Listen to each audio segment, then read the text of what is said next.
Secure your tinfoil hats, buckle down tight, and hold on loosely as we soar over the rocky tops of the La Platas on a Rocky Mountain high, get sucked into the vortex of the Four Corners, and settle down snugly at mile marker 420 in colorful Colorado. It is Sunday, May 24th, Monday, May 25th for those of you across the pond and beyond. Happy Memorial Day to all of you guys out there on the 25th, and happy Memorial Day weekend to all of you out there who are hopefully able to spend time with your families and relaxing, enjoying the lockdown while we can, getting those little moments in. But thank you guys so much for joining us at We Are Paradox Media's Late Night in the Rockies. I'm so glad you can join us this evening. I'm your host, TessaTNT, and I hope you had an awesome weekend so far. Thank you for joining us on one of our many outlets, which is Spreaker, and that's where we are live right now. Periscope, Twitter, Spotify, Apple Podcasts, Google Podcasts, iTunes, iHeartRadio, CastBox, Tumblr, YouTube, SoundCloud, TuneIn Radio, Deezer, as well as Podcast Addict. So tonight I have a treat for all my guys and gals out there. Tonight we will be talking to and getting to know Miss Melissa Bryan. And Melissa Bryan is Little Feather's 16th great-granddaughter of Elder Whitefeather of the, is it Virginia Iroquois Nation, and 14th. Okay, it's all good. Yeah, that tends to happen. So the 16th great-granddaughter of Elder Whitefeather of the Virginia Iroquois Nation and 14th great-grandniece of Dragon Canoe of Western Cherokee Nation. She is married and no children of her own for good reason. Melissa is a mom of the cat Duke and two dogs, Bandit and Billy. Oh, and Ace as well. And Ace, we cannot forget him. She dreams of one day opening a small store of her own and to live simply.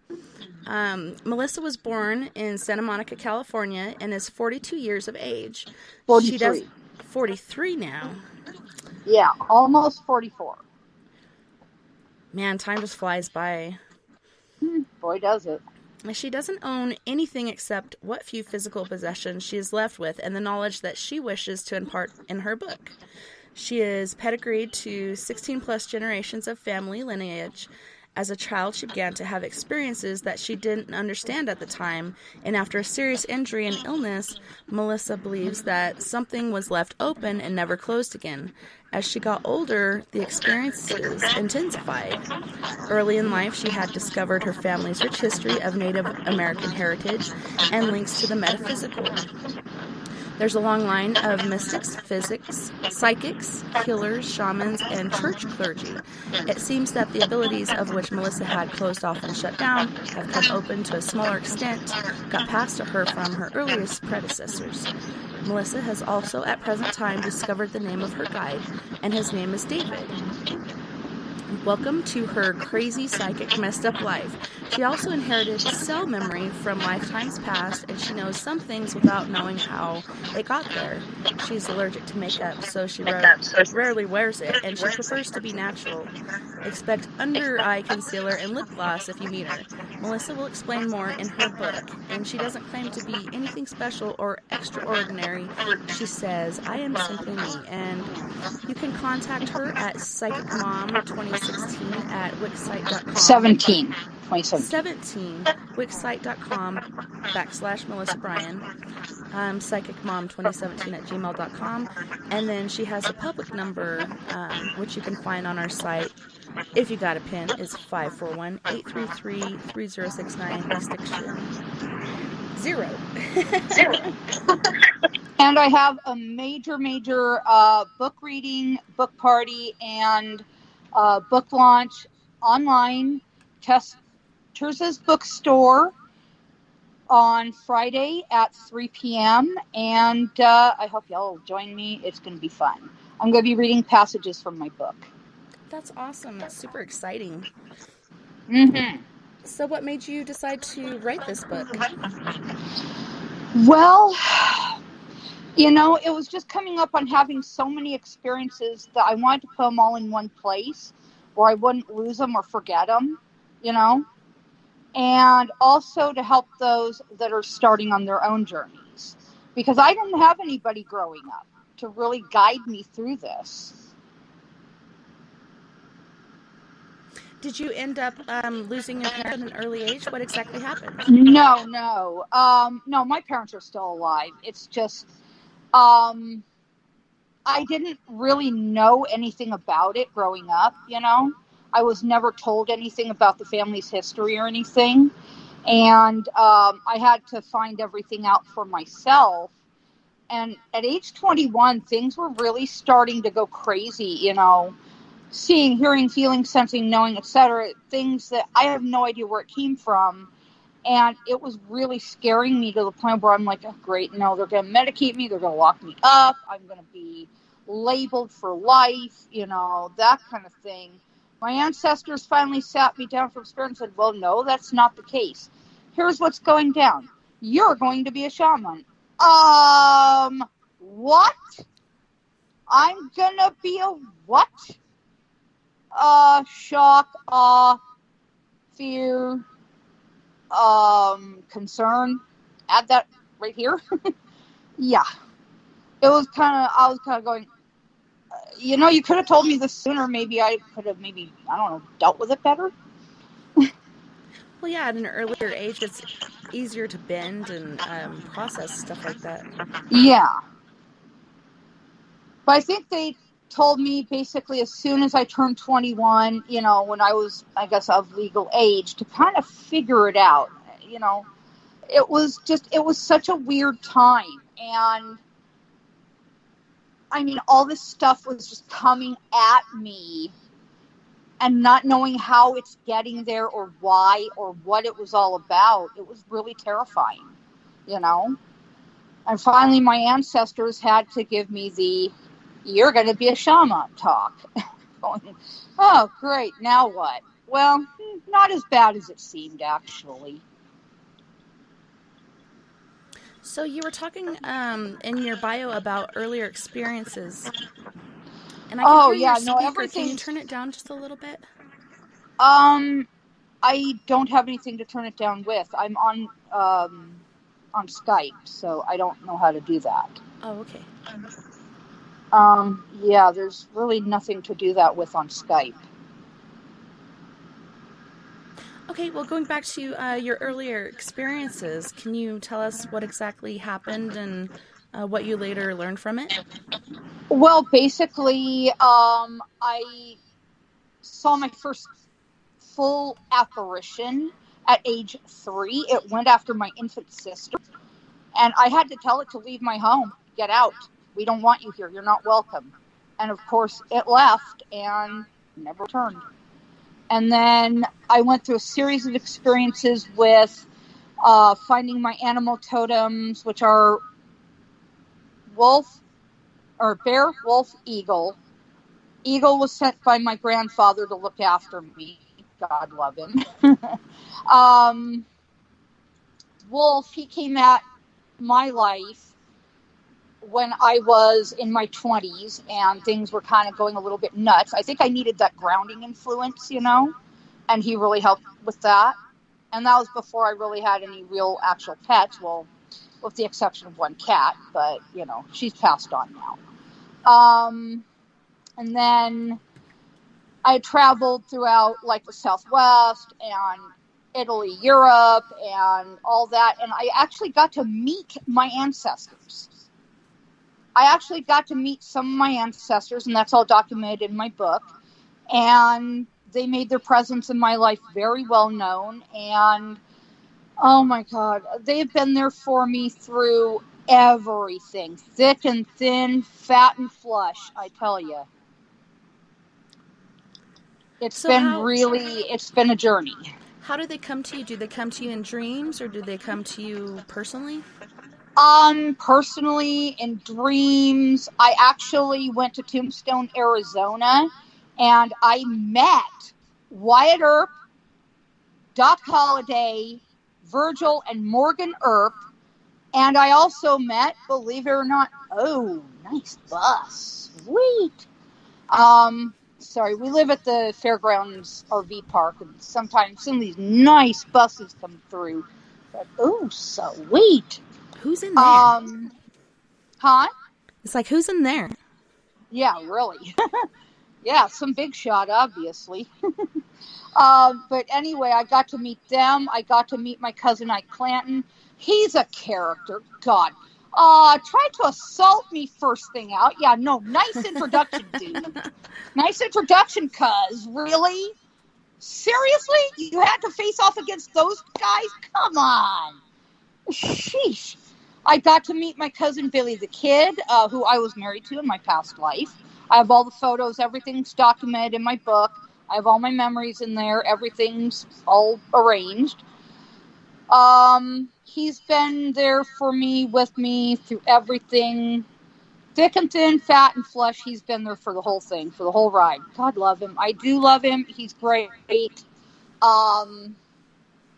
You know, just a really, really good man.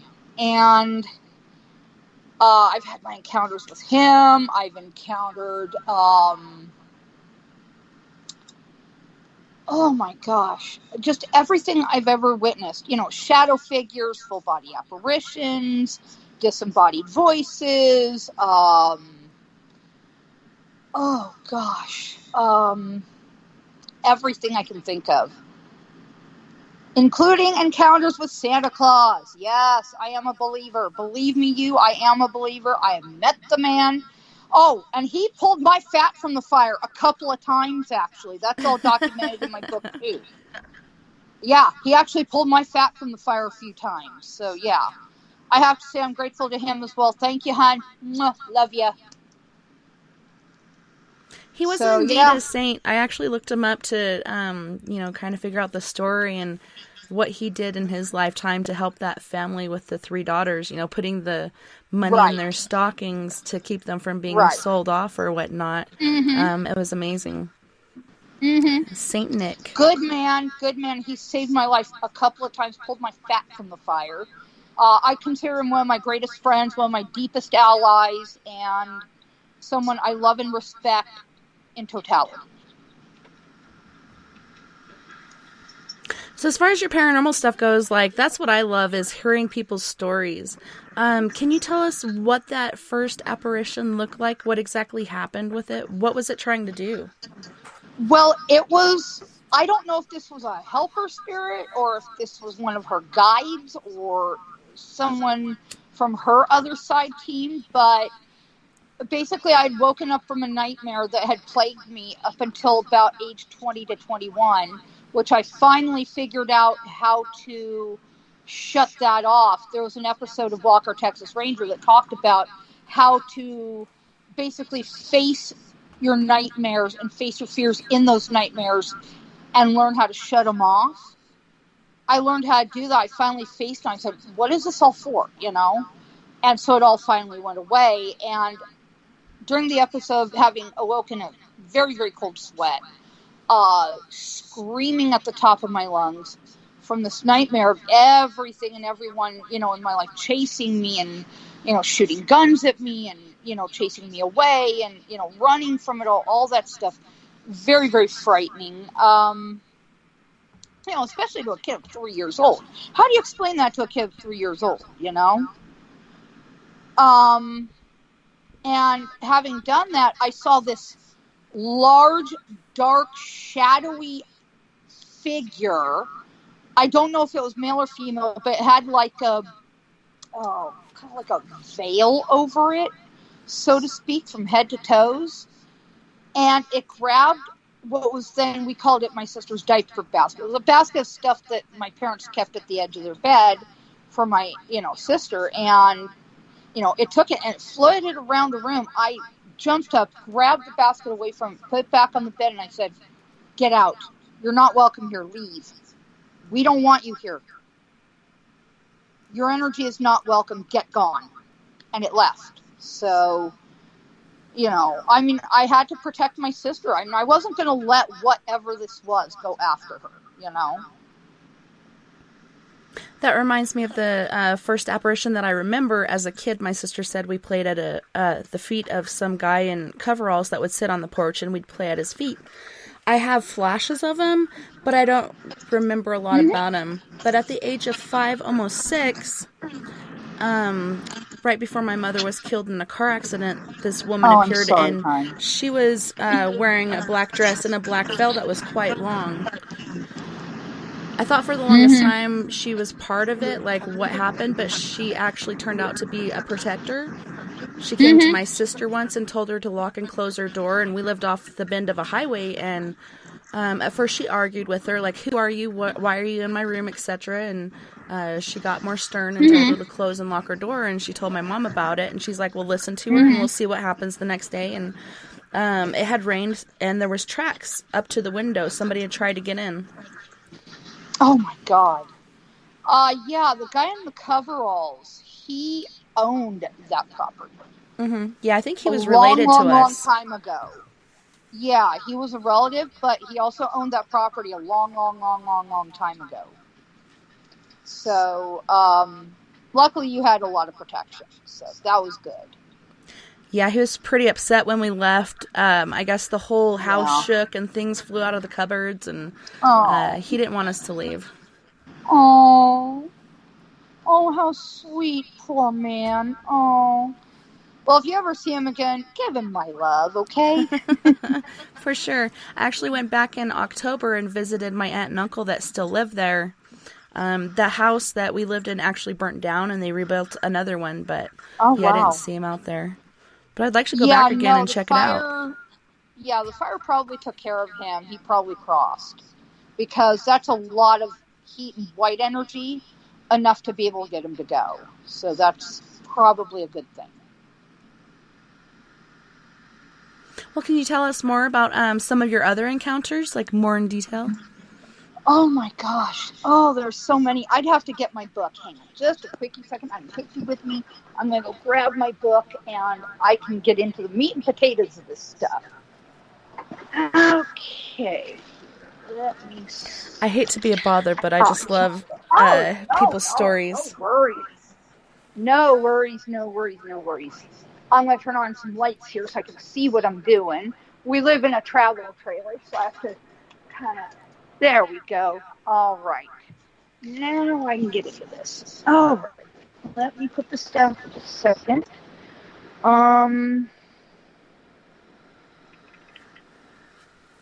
Okay. Oh my gosh. Yeah, one of my scarier experiences. I was living in an apartment in Woodland Hills, California, and I literally saw the ghost of a conquistador in my apartment. And I was a little kid. Couldn't have been any more about maybe 8 or 9 at a stretch. And this guy, oh my God. I heard him one night, walking through the apartment, opening and closing kitchen cabinets, opening and closing doors, banging stuff around, pots and pans rattling, dishes rattling. Oh my God. And he came into my bedroom, went between mine and my sister's beds. I locked eyes with this thing, and this thing had glowing red eyes. Oh my God, can you imagine 8 or 9 years old being scared to death? And I mean literally scared to death. I'm that terrified. And it looked right at me. I swear to God, I hid under the covers shaking the rest of the night. And it went back through my sister and I, we had adjoining closets in the bathroom area. And it went through her side of the closet, rattled at her. Bam! I'm going, damn, I'm sitting there thinking, oh, damn, And, I mean, I was shaking. I was scared to death. And I don't think I breathed again probably for the rest of the night until sunup when I thought maybe it might be safe, Oh, yes. My God, that scared them. It's amazing how we all know that the covers are protection, and it actually kind of works. I don't know if it's because we have faith in it or what, but just that frozen feeling, like where you feel like you can't breathe, you can't move, or else it'll, do something. Mm-hmm. I was terrified it was going to hurt me. I was scared it was going to hurt my sister. She was sound asleep. I was not. I was like wide awake when I heard this, because I thought maybe we had an intruder in the apartment, we were in a big city behind a shopping center, and this was just terrifying. I also remember having met the ghost of my great grandmother, or no, great grandmother. I'm sorry, my great grandma. No, it was with my. No, it was my great great grandma. I'm sorry. Um, and she's a really really kindly woman. Unfortunately, she hasn't crossed over yet. I have to go cross her over. Um, the cemetery where her and my great great grandfather rest, basically. Oh no, it is my great grandmother. Yeah, I'm trying to remember the lineage. Yeah, it's my great grandmother. Her and my great grandfather rest at Oakwood Cemetery in Chatsworth, California, and I was having a little bit of trouble, kind of finding the grave site. So I said, Grandma, if you're here, kind of please help me find it. And I felt a pair of very loving, gentle hands, you know, take me by both my hands and guide me and stop me right at the graves. And so she's there. I've got to go cross her over. That place, Oakwood Cemetery in Chatsworth, California, that is one noisy place. And I can't, when I'm there, I literally cannot hear myself think, because all these voices of all the dead that rest there, a lot of them are not at rest. Hey, stop. Bandit, Billy, stop it. Sorry, my dog. There's somebody out there. Yes. Let's see here. Oh, God, yeah. Where was this? Fort Tejon, California. This place was freaky tiki, I tell you. I was a Civil War reenactress back in the day. And this place was haunted. Yeah. There was one time I was going to see one of my colleagues up at the north end of the fort, and something stopped me dead in my tracks. I literally saw a lit candelabra go past the upstairs window of the 2-story fort building. And I'm like, wait a minute, that place is locked up tight and nobody's in there. What the? What the? Yeah. Hello. Okay, so I went to one of the fort staff. I said, look, I just saw a lit candelabra go past that window and there's nobody in there. She goes, you what? I go, yeah, you tell me, we'll both know. And she goes, there's nobody up there and it is locked tight. I goes, uh-oh. Okay, somebody's trying to make the presence known. And I've seen like a Johnny Reb and a Billy Yank, and well, that's what we called them in the reenactor world. But anyway, I knew these guys were dead because their faces were sunken and hollow sunken eyes. They still retain most of their color, but when we went to check to see if anybody had seen these men, nobody had seen them. It's like they went past us and disappeared. Yeah. And I was in my, probably about my late teens by then. Drum barracks. Oh, this place is a trip. I was there with a reenactor group that I was with at the time. And I had this big, long, floor-length red hoop dress on, with the full hoop and all the petticoats and all the, the camisole and the pantaloons and the whole 9 yards, period, from hat to boots. Okay. And I was going down a very long, narrow, and I mean narrow, steep, could have probably about 45 to 50 degree angle stairwell. We're going down, and I literally felt someone trying to shove me down the stairs. So I look behind me. There's this one friend of mine. Haven't seen him in years, but anyway. Behind me, not close enough to be pushing me at all. And then one of my other male friends in front of me, not close enough to have me bump into him. Okay, so I look behind me, there's nobody there. I'm going, oh, you have no idea all the cuss words I was thinking. That was running through my head. And I'd found out some years later on a show called Unexplained Mysteries with Robert Stack, okay? And it had a thing on drum barracks. They had a psychic go through. Turns out the men there didn't like women. And so I'm like, that explains it. Okay, now I know why they was trying to shove me down the stairs. What a bunch of jokes.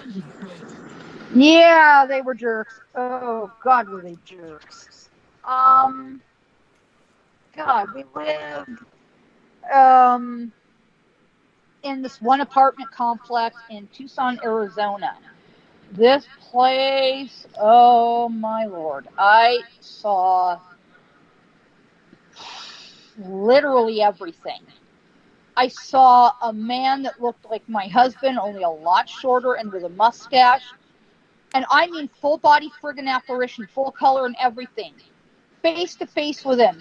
He looked straight at me. We locked eyes. I go, oh my God. Because I was going to the bathroom, it was early morning. I was going to the bathroom, do my business, and Had to do some paperwork. I had to, I had to stuff, he kind of was startled by me. I was startled by him. And, he ran down the hall, went around the corner, and disappeared. Yeah. And he was in a white towel. And I don't know if the guy had passed in this place or not. I don't know. I don't know any of the history behind it. We heard native chanting and drums and flutes and all kinds of disembodied things. There was one night I literally heard what sounded like an Old West, honky-tonk casino. All the music and the, roulette wheel going spinny, spin, spin, and, dice being thrown, cards being shuffled, glasses clinking, being wiped down, drinks being poured, men and women talking, laughing and music, blah, blah, blah, that stuff like you hear on Western movies. Yeah. Yeah. And wakes me up like 3 in the morning. I'm like, yo, knock it off! Quit! Shut up! And sure enough, well, they stopped. Hey, y'all can be doing that stuff in the morning when I'm awake, okay? So I can join y'all. Right? Like, hey, let me in on the fun. Share, man, share. But I'm pretty sure they were just being ornery, so they knocked it off, thankfully. God, I saw this one gunfighter dude. God, he scared the you-know-what out of me. Oh, my God. Really tall, robust man, all black and silver clothes. Silver-adorned black clothes. Black hat with silver-adorned hat band. Bless you. Black mustache, long black hair, fair skin, had, kind of a scar down the side of his cheek, and he was scary. Oh my God, there was a nun, there was little kids, there was, and we have photos of some of this. We actually do have photos of some of this. Oh my God, that was terrifying. The place just felt bad from the minute we walked in there, I tried to cleanse it a few times, it just didn't do anything. Finally, some things happened where we ended up having to move and leave there. And, well, anyway, it was nuts. Let me see here. Oh, yeah. My second home, Old Tucson Studios, Tucson, Arizona. Love you guys. No, I do. I love them. I love all the actors and actresses there. They're great. They're my second family. So, yeah. Really, really good friends of ours. And anyway, one night we were going back down Main Street from a square dance event they held. And, oh my God, this one entity screamed in my ears, "Get out! Get out!" I'm like, "Sir, yes, sir. How do I jump, sir?" And I'm like, "Let's get out of here." We jetted for the front gate, and by the time I hit the gate, I was out of breath. I'm like, up to the security guard, going, "Oh my God, something told me to get out." I didn't see who it was. If it was a male. I know that. And I got this vision of this really tall dude, big shoulders, black shirt, black pants, holster and gun across his hip. I think he was one of the old time, cowboy movie actors. I really do. That's who I think it was. I can't prove that, but that's who I saw. And he went and looked. He said, "There's nobody around." I goes, "Oh, Feel free to speak freely. Yeah. We're not on any terrestrial stations, so we're allowed to cuss here. Anyway, just trying to be nice for y'all out there. So, yeah, that kind of scared me. I've had a bunch of experiences there. I've had a Native American spirit run up and down the stairs in the Kiva, which was not supposed to have been built. That's just a long-standing historical thing. I've seen the Padre over at the mission set. So why was the Kiva not supposed to be built? It's Native, I guess, if you will, legend or lore or whatever you will call it, that is only supposed to be built by elders of Native tribes. That's like a long-standing historical law in Native culture. It's only supposed to be done by the medicine elders that practice, the medicine rites. That's just a well-known thing in that area, and they did it anyway, against advisement, but anyway, it kicked something off. But I know that spirit really well. He's not mad at me. He's more mad at the people that built the thing, you know? And then there was a family there that was murdered in a stagecoach robbery. And the guys that robbed the coach and the family they murdered are still there. And there's a woman. Did they burn the wagon? Yeah. With the bodies underneath Everything was burned. Everything was gone. Yeah. Burned the stage station. They burned the coach. They stole everything aboard. Murdered all the occupants. Murdered the stage driver or drivers. Murdered the stage. Pretty coach. Wow. Yeah. But anyway, I'm just drooling. If it's the same one I'm thinking of, I think the stagecoach driver had his son along with him too. Possible. It's possible. I don't know a lot about it, but yeah. His wife, his kids, the dog, the family dog was murdered. He's still there. Oh, and that dog loves, every time I go over there, that dog's like, loving up on me. I'm like, aww. And there's a little girl and also a woman that likes to cry. And I mean really, really cry. In the saloon set. And I've got photos of orbs going all the way all over the place in there. And the little girl spirit, she likes to cuddle up on my chest. Jump up on my lap, cuddle up on my chest. I'm like, oh, I'm in love. Oh. Yeah, I'm a big old softie when it comes to it. Critters and little ones, forget it. I'm moosh. That's it. It's over. My heart's gone. It's stolen. Bye-bye. I don't mind, though. I don't care. I don't mind. It's all good. John Wayne. My God love that man. He's my cousin, now in spirit. God love him. He haunts the bookstore. And I was standing by this one table this one time. I reached up to, I guess, grab a book or something. I felt what felt like the wool of a, what is known as a pea coat or sackcloth coat. And, from the war era. And it literally felt like, rough wool. I'm going, oh, wow. And I looked up And there's John standing there grinning at me. I'm going, you old cayuse, you, what are you doing? He's like, I don't know, just standing here. I'm like, yeah, I know you are. He's hysterical. He's a hoot. I love him, though. Is this the John Wayne from the movies? John Wayne. Yes, ma'am. He comes back to visit once in a while over there. He made a lot of movies over there. One of my favorites, McClintock. One of my very, very favorites that he did. And also he did Rio Bravo, which was also shot there on location. So, yeah, both of those movies, my absolute favorites from John Wayne. And he haunts there and visits from time to time. Not all the time, but pops in and out occasionally. He's been seen there. And let's see, who else is there? And the bank set, there's a bank robber. He's there. Is he I've encountered confused? him a couple times. Huh? Is he confused, or did he used to be an actor? I think he was an actor that played a bank robber. Yeah, but I don't know who he is, so I have no idea.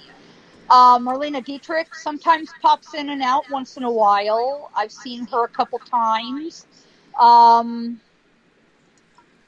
God, who else have I seen? I've seen a lot of the famous actors and actresses. But anyway, I'm friends with them in their spirit form. I'm very, very good friends with them. So that's really cool. I get to go back sometimes and visit. I miss them. I haven't been back in a few years, so I do miss them. Let's see. What else have I done? God. Let me see.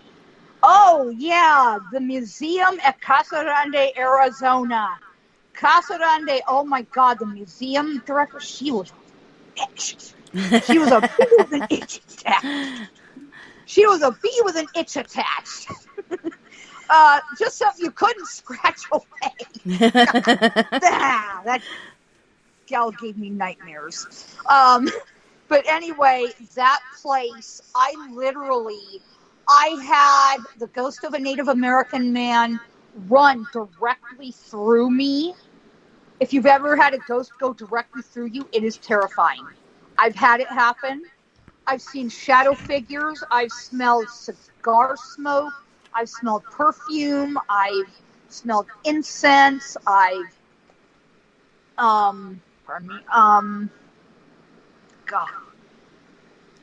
I had this one really nasty spirit. When I was alone, he liked to torment me, really torment me. He would drop the entire property down to the temperature of a meat locker. I kid you friggin' not. It got cold.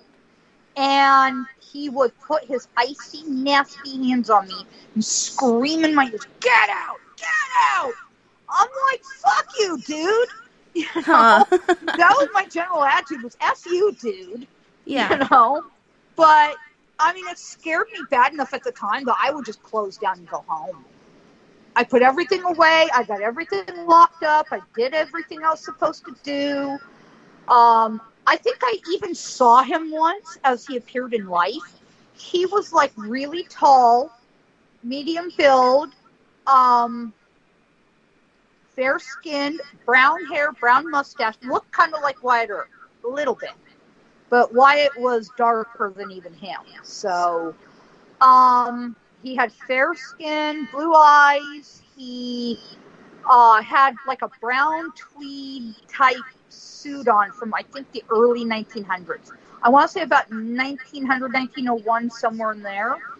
And I remember him standing at the top of this stairwell that went up to the upstairs, where I think there was a little bit of like a library or something in there. I didn't like going up there alone. None of the docents wanted to work there alone. Finally, they had so many problems with all these spirits because I was the one drawing all these spirits to me.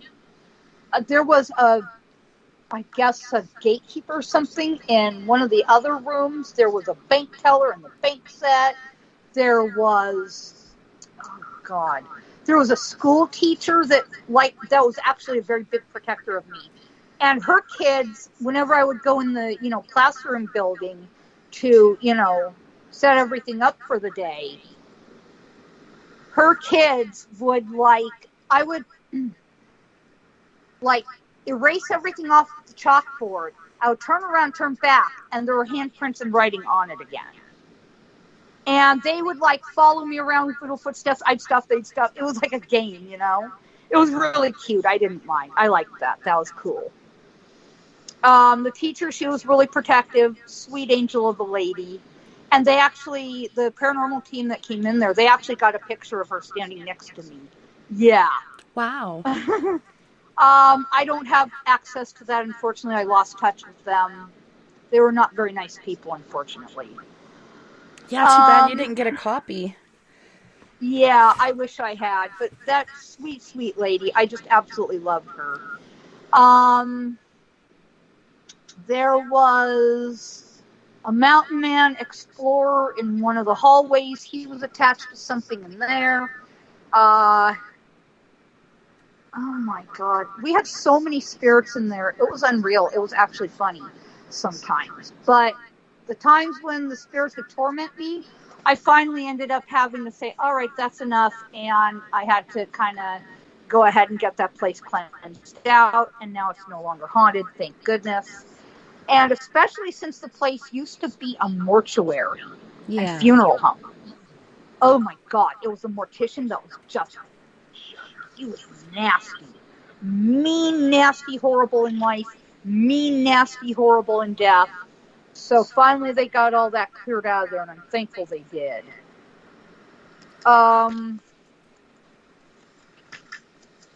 So when you do a cleansing, what do you use? Do you use sage? Do you use Palo Santo? Sage, yes. I do sage. I do sweetgrass. I do tobacco as an offering to spirit.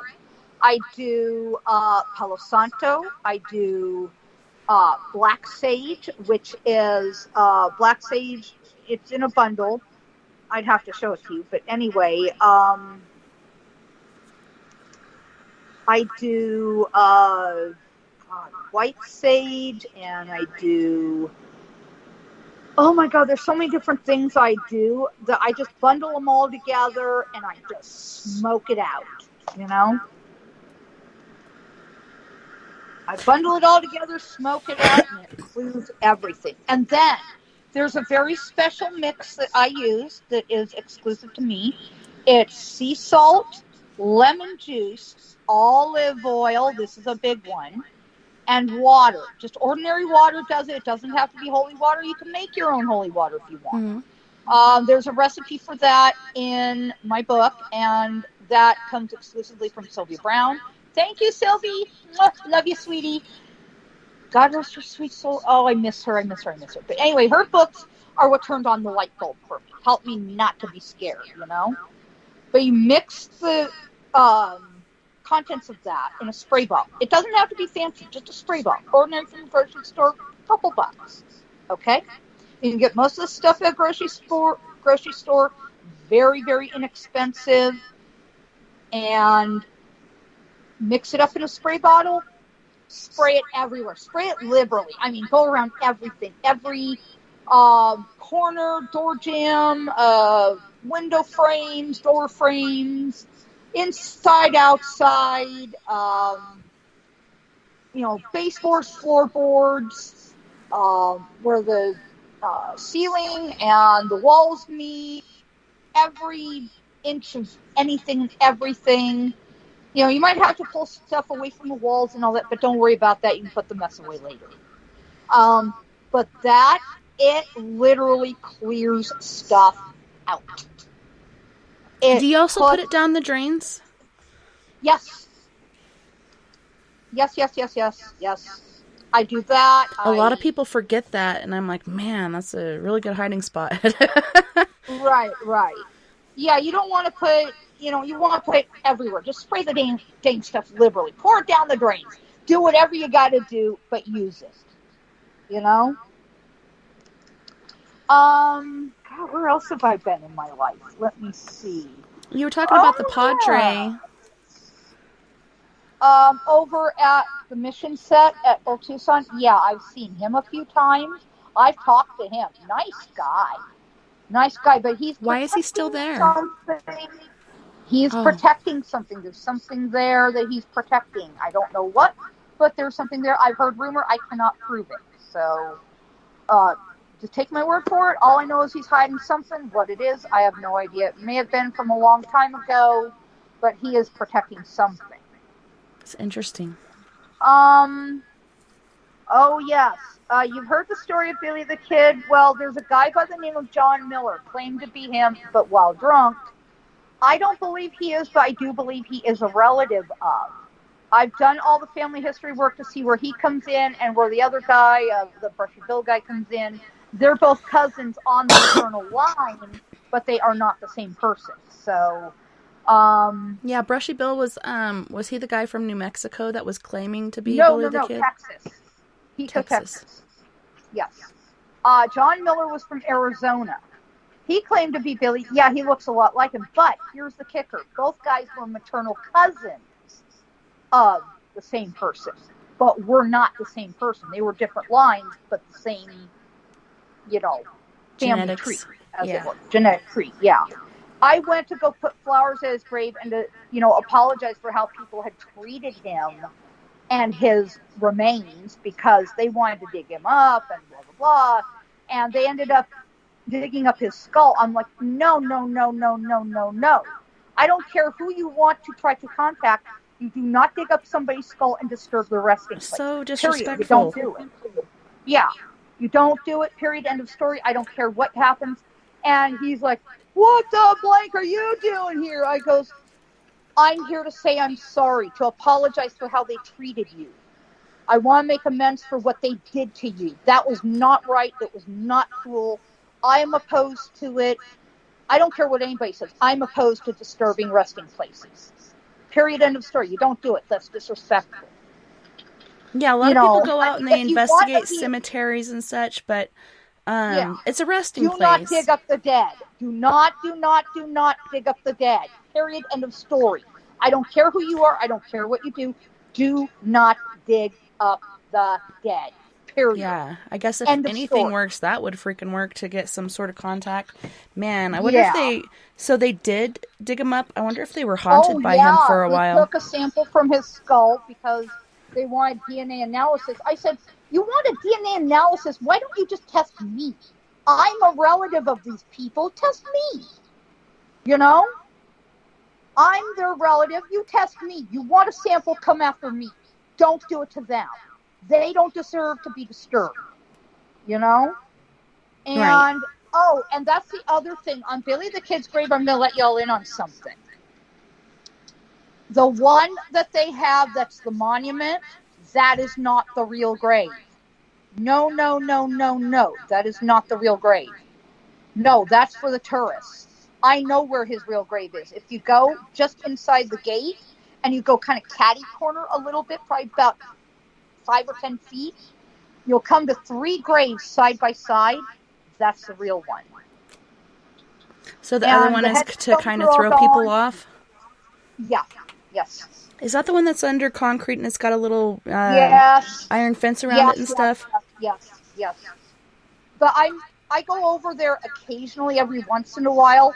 I make sure that they're cleaning the grave, that they're making sure that everything's in order, that they're not disturbing the dead, that they're not harming any of the other graves, that they're not disturbing my relatives, because all these people that rest there are my relatives. So, distantly and like by marriage and a few, long tails. So, but these are my relatives. So it's like, don't go disturbing my loved ones. Come on. And the second I go over there, I have spirits literally surrounding me, very angry, going, where are our headstones? Where are our resting places? Because somehow one of these, I guess, groundskeeper crews came in and destroyed all the headstones, with the rare exception of a few of them. And a lot of them are very, very angry. I cannot say I blame them. If I was them, I would be hopping mad, because now they don't know where they rest. They're not at peace. So I have to find a way somehow, to raise the money to be able to find out where all these resting places were on the grounds find out who occupied those resting spots and put the headstones back in place. So Yeah, that way even they if they're left, broken, like lay it on top or whatever. Why do you got to take it away? Yeah, they threw all the headstones away, which That's really, I'm like, ridiculous. when I found that out, I was, you want to talk Livid. protective? You want to Yeah. talk protective? Oh, yeah. Let's just say I was not thrilled. Not in the And, least. and that's speaking for my relatives on their behalf, you know? And then I moved to New Mexico some years ago, and this is back when I, had basically there. We had just moved there, and I was in a really bad place mentally, emotionally, and all that. And I said, "Look, I just want out of this. Like, I don't want to be here anymore. This is really ridiculous." I was homesick, because we lived in Arizona for so long. I felt like that was home.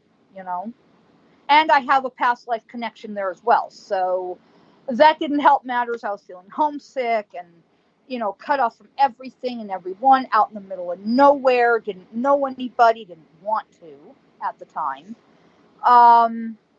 So I said, look, if there is anything, higher power, angels, creator, whatever, I don't know, I don't care. Just show me something. And this big, huge, tall angel, I mean, just glowing, jeweled everything, decked in jewels, from his sandals to his robe to, all that. God, was he good looking. Holy moly, oh mama. Woo, he was hot. I will tell you what, that dude, oh man, hello, talking about raising a woman's temperature. Woo! Woohoo! Blonde hair, blue eyes.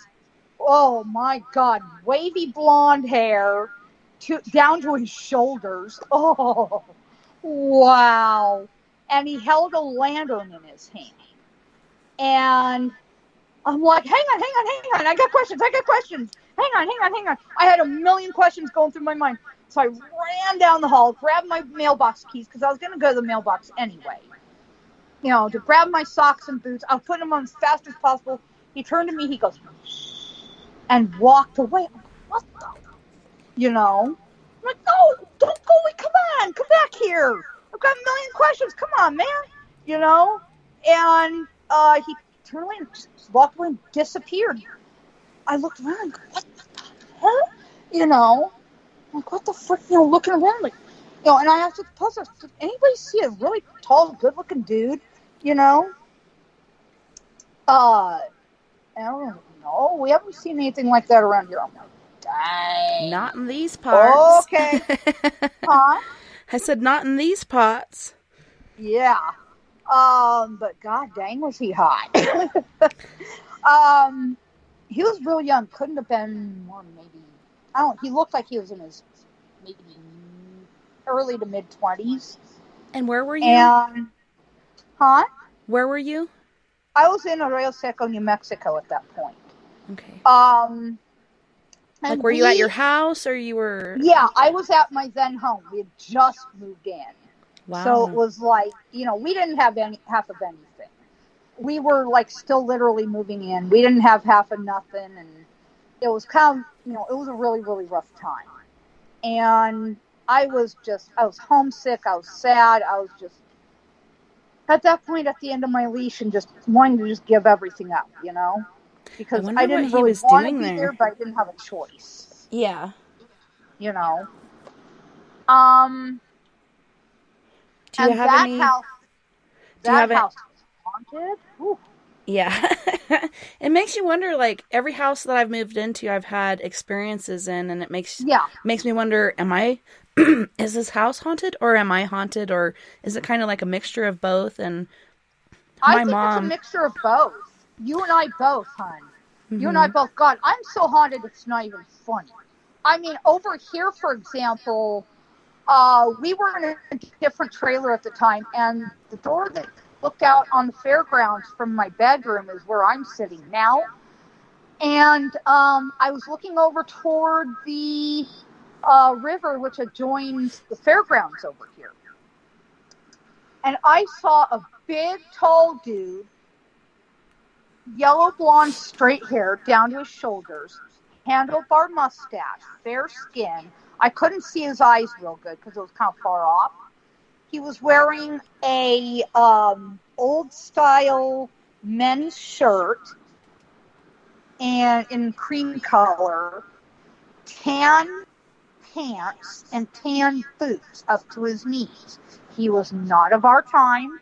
He come up over the riverbank, turned toward what is now over here by River Arena, went through a You're breaking up. link, walked up solid chain link fence, walked straight through it, and see a full color like I see you. That's how I saw him. I've heard and seen things in River Arena.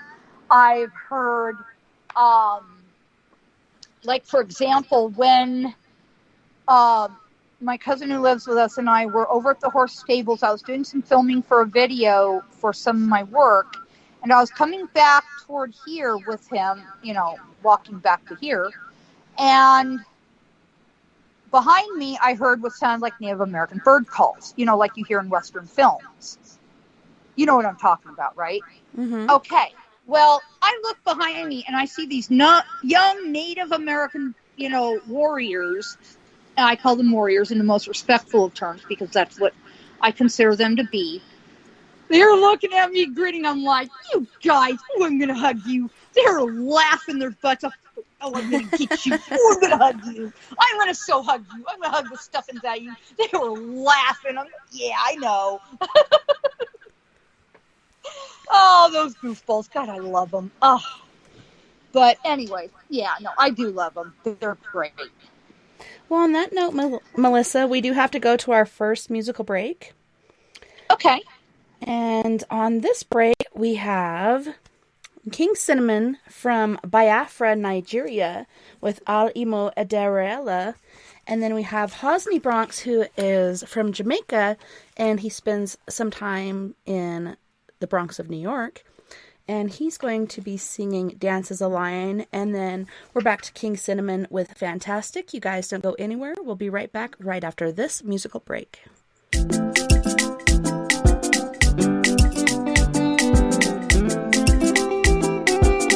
We swap on the beat. Can you get a chineke mapana limo bundenje mono? Can you get on your why mapana limo bundenje mono? Alimo, Alime Kerelo, Alime Kerelo, Alimo State, Alime Kerelo, Alime Kerelo, Alimo State, Alime Kerelo, Alime Kerelo, Democracy Kerelo, Ndime Kerelo, Alime Kerelo, Alime Kerelo, Alimo State, Alime Kerelo, Alime Kerelo, Democracy Kerelo. Ndime Meriela, Emekamala, making head ya. Ebere Marama, Obana Marama, Yes Lady Marama, Her Excellency, Emeka Nidio Hama, Emeka Nidio Hama, Omenka Unanya Nidio Hama, Omenka Unanya Wa, Emeka, Neki Modima, Emeka, Neki Modima. Emeka put down no boy. Oh yeah. Wa wulenu. Emeka put down no boy. Walk on we me wen potro. Emeka make him modima. Emeka make him modima. Ndem jejemba. Mwan jejemba.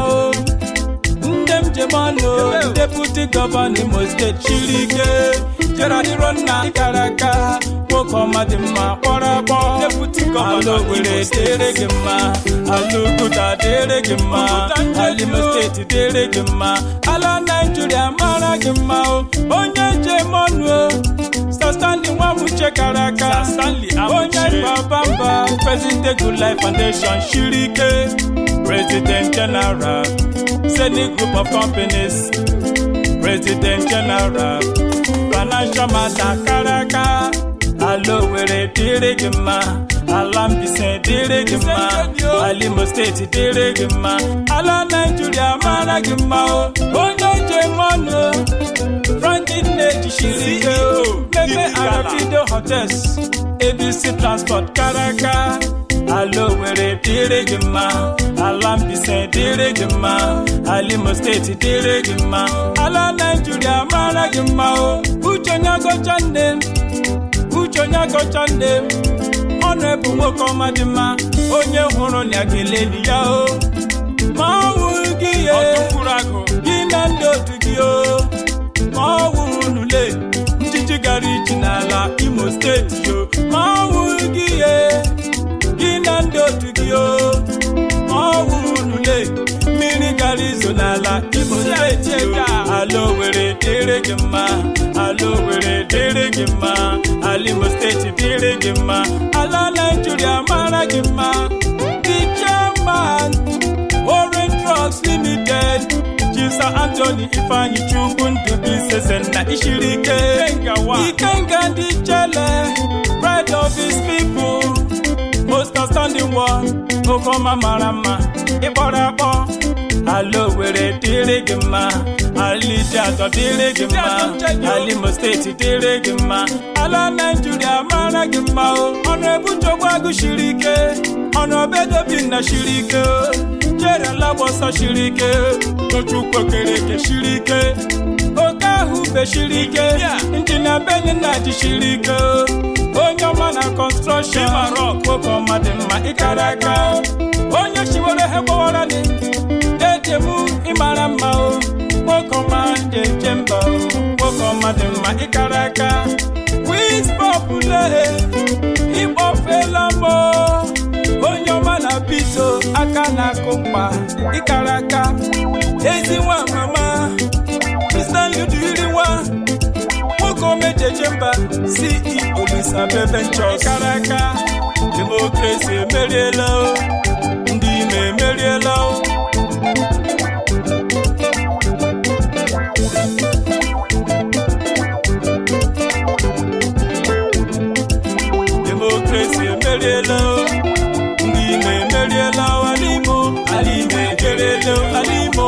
Thank God I'm from Imo State.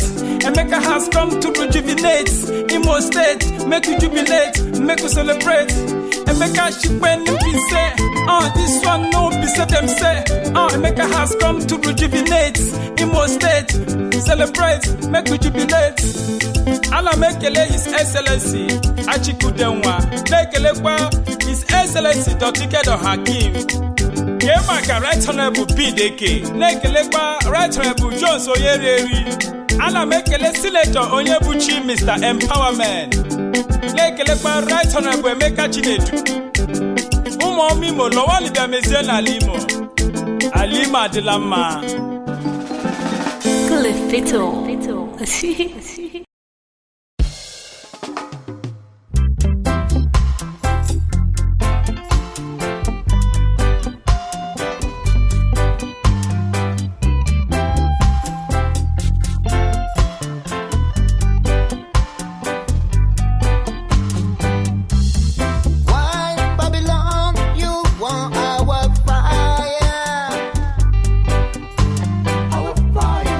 Why Babylon, you want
She like my water bam bam.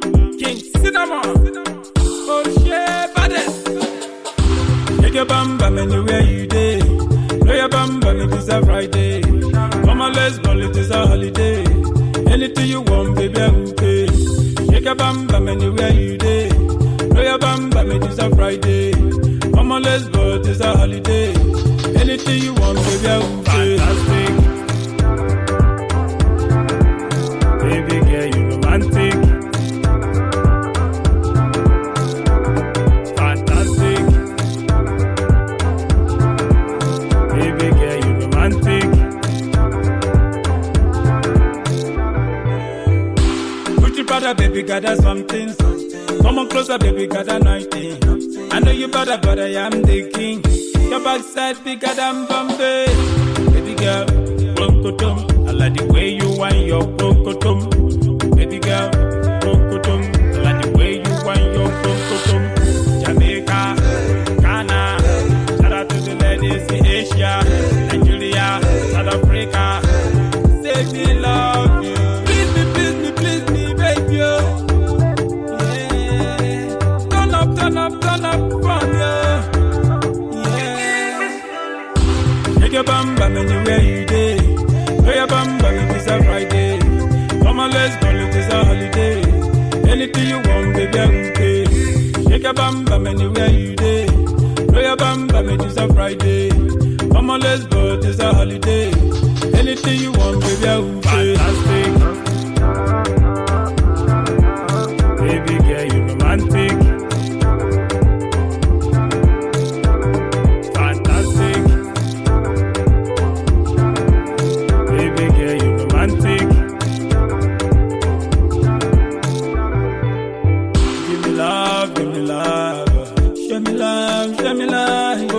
Give me love. Me want you, me love you. Give me love. Oh, give me love. Hey, please me, baby. Oh. Yeah, turn up from you. Yeah, take your bam bam anywhere you day. Play your bam bam, it is a Friday. Come on, let's go, it is a holiday. Anything you want, baby, I will pay. Shake your bam bam anywhere you day. Play your bam bam, it is a Friday. Come on, let's go, it is a holiday. Anything you want, baby, I will pay. Fantastic. Baby girl, you romantic. Fantastic. Baby girl, you romantic.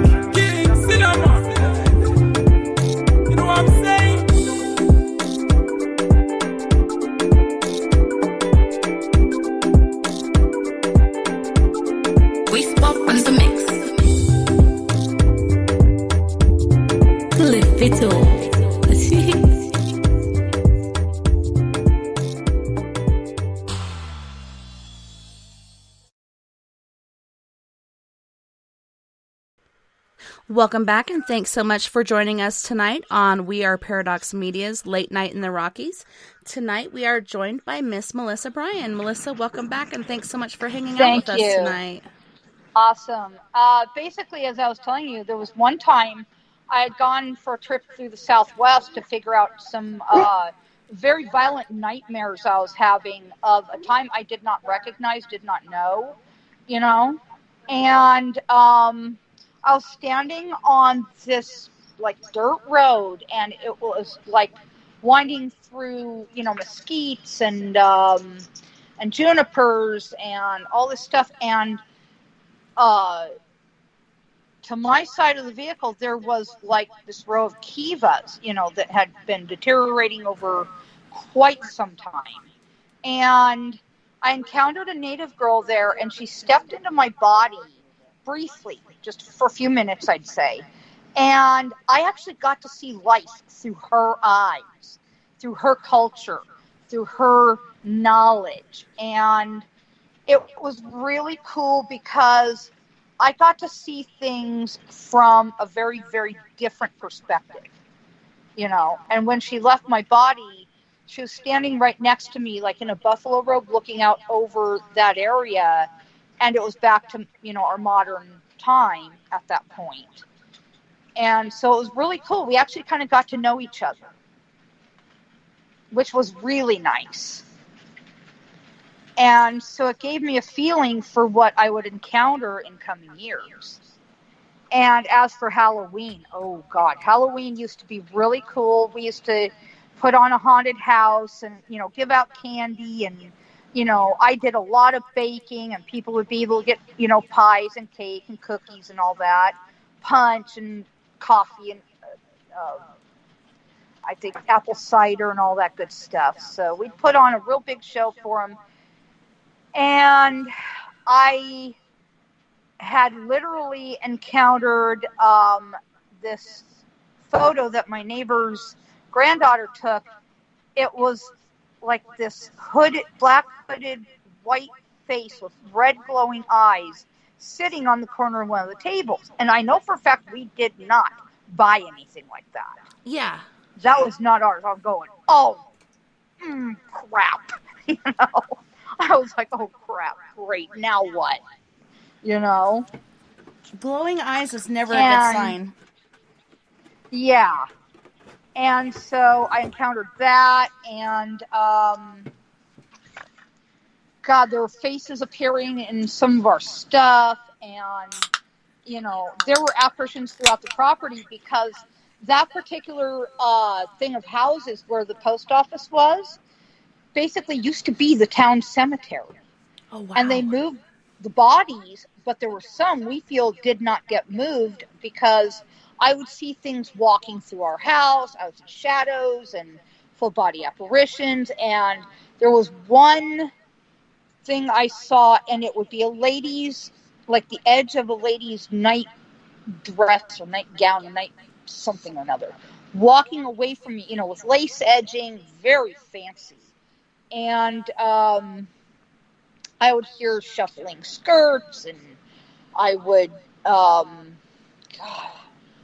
and just all kinds of things. I even encountered the famed La Llorona. La Llorona, you know that legend. You know that legend. The Wailing Woman. I encountered her. Scared me to death. Oh my God. I was up late one night. I had some shit going through my head. So I got up to, go write stuff down, journal, because at that time that was the only way I could stay sane and centered was to journal, to write what I was thinking, and it was a rainy, windy, stormy night, and I heard something by the back door. And these were shotgun shots. One back door, one front door. You could see clear from one to the other. So, I thought, no, it's just the wind, rattling something against the door. Then I heard footsteps step through the door. All of a sudden, this blood-curdling woman scream.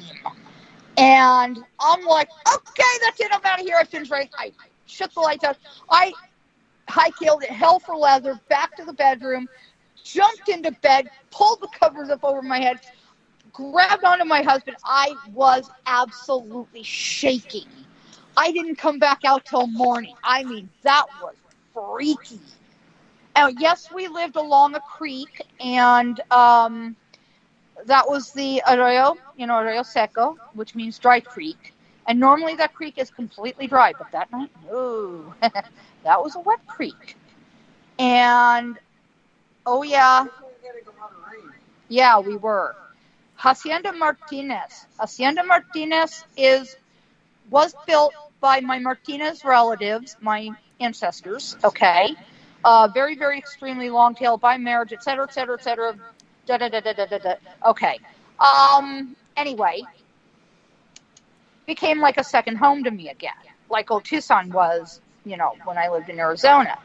And these spirits literally embraced me. And, oh, yeah, they did. And I literally saw them. But there was this one dude that just scared me stupid.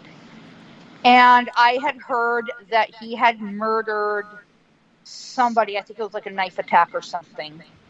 And he is still there, I think, replaying and replaying and replaying the same moment over and over and over and over. And oh my God, yeah. But he just loves it. Yeah. I had a little boy from the place follow me home. Oh my God, stole my heart right out from under me. Little 3-year-old boy, no older than my nephew Thomas. Oh my God, little cherub cheeks, little cherub, little king, little fat little boy. Oh my God. He had black bowl cut straight hair, probably bowl cut from his mama, or grandma. Dark, that's where I got mine. Or grandma, yeah. Or auntie, either way goes. I don't really care how it happened, but anyway. Dark skin. I was going past my bedroom one afternoon. I saw something laying in my bed, so I backtracked. Look in my bed. There's this little angel cherub of a boy. I goes, oh my God! I went moosh. I went straight moosh mode. Oh my God, stole my heart right out from under me. And he left a little warm spot in my bed. Oh my God, so precious. And I was in my office one day. I heard little feet running down the hallway. And this little voice going, Mama, Mama. I'm like, oh my God, how cute. Oh my God, just stole my heart right out from under me. What can I say? I'm just a moosh. I know, I can't help it. Well, that's super cool, though, because a lot of people are afraid of children ghosts because they automatically assume, kids go straight to heaven. These must be demons trying to trick us. Like, no, kids are still here for the same reasons as other ghosts. He was not a demon. No, he followed me home from Hacienda Martinez. So about a week and a half later, when I had some time I took him back home. His mama was mad, fit to be tied. You know how moms get. You know how mamas get. Even us aunties get that way sometimes. But his mama was fit to be tied, mad as a wet hen, going, get back in there. I want Dad to ride. Oh, thank you for bringing him home safe. I'm like, Senora, está bien. He was a complete gentleman the whole time. He was so good. You have a lot to be proud of. You raised him good. Oh my God, he is adorable. Oh my God. Oh, got me right where he wanted me. Right here, right in my heart. Nope, he got me. That was it. It was over. Done deal. Stole my heart. Okay. Haunted California. Here's where it really gets scary. Okay. You all know Queen Mary. Queen Mary, need I say more? This place is haunted from top to bottom, fore to aft. And oh, did something follow us back. Uh-oh. Yeah, baby. I was staying at my then grandparents' house. My grandfather had passed on, And something came in our room, grabbed me by my ankles, tried to yank me out of bed. And I screamed bloody murder for Angel Michael. I goes, Michael, get this thing the hell off of me. He goes, yes, ma'am, how can I help? I go, get this thing out of here. He goes, yes, ma'am. Grabs it, it's off me, takes it wherever. I don't know, I don't care. I don't care where he took it, just take it. And so I still to this day feel that thing's nasty. I see hands on A friend of mine went to the Queen Mary, and then she sent me a picture, and she's like, what do you see in this picture? And it's down the hallway, and at the end of the hallway, I see this man with like an old style, like gangster top hat sort of thing going on. I know him. I've seen him. And there's a woman, there's this edge in the hallway that sticks out, and she's like hiding behind the edge, and she's like trying to hide from him. I know her. You could see the fear in her face, and she's like, how do you see all this stuff? I'm like, I just see her, I see him. And he murdered her. Yeah, he killed her. Yeah, and she was trying to hide from him, which she probably did while this whole thing happened, and then he found her and killed her, but they're still going through it still today. Her board, yeah. There's several soldier spirits that I've seen there. Stetson, that's the name of the hat. There's a little girl, Jackie. I've seen her. There is another woman in the dressing rooms. She appeared to me. Sarah is her name. She had on a red and white bathing cap. She had blonde curly hair, blue eyes, fair skin, red lips, very tall, very robust, full figure woman, and, red and white bathing outfit on, from like late 1800s, early 19. She appeared behind my husband. I saw her and I go, oh my God. And I screamed. I'm going, oh, And then also in Arroyo Seco, there's the highway that goes by our house, or what used to be our house. And Billy, be quiet. I'm sorry. He wants to say hi. Say hi, Billy. Hi, Billy. Aw, handsome boy. This is Billy, and that's Bandit. Bandit, say hi, baby. Hi, Woo. Hey, you, say hi. Aw. He goes, I just want to go on a truck ride, Mommy. Take me for a drive. Yeah, but anyway, this highway, we were literally chased down the highway by a phantom truck. We were chased down the highway by a phantom truck. Was it white? Black. Okay. Solid black. Big GMC.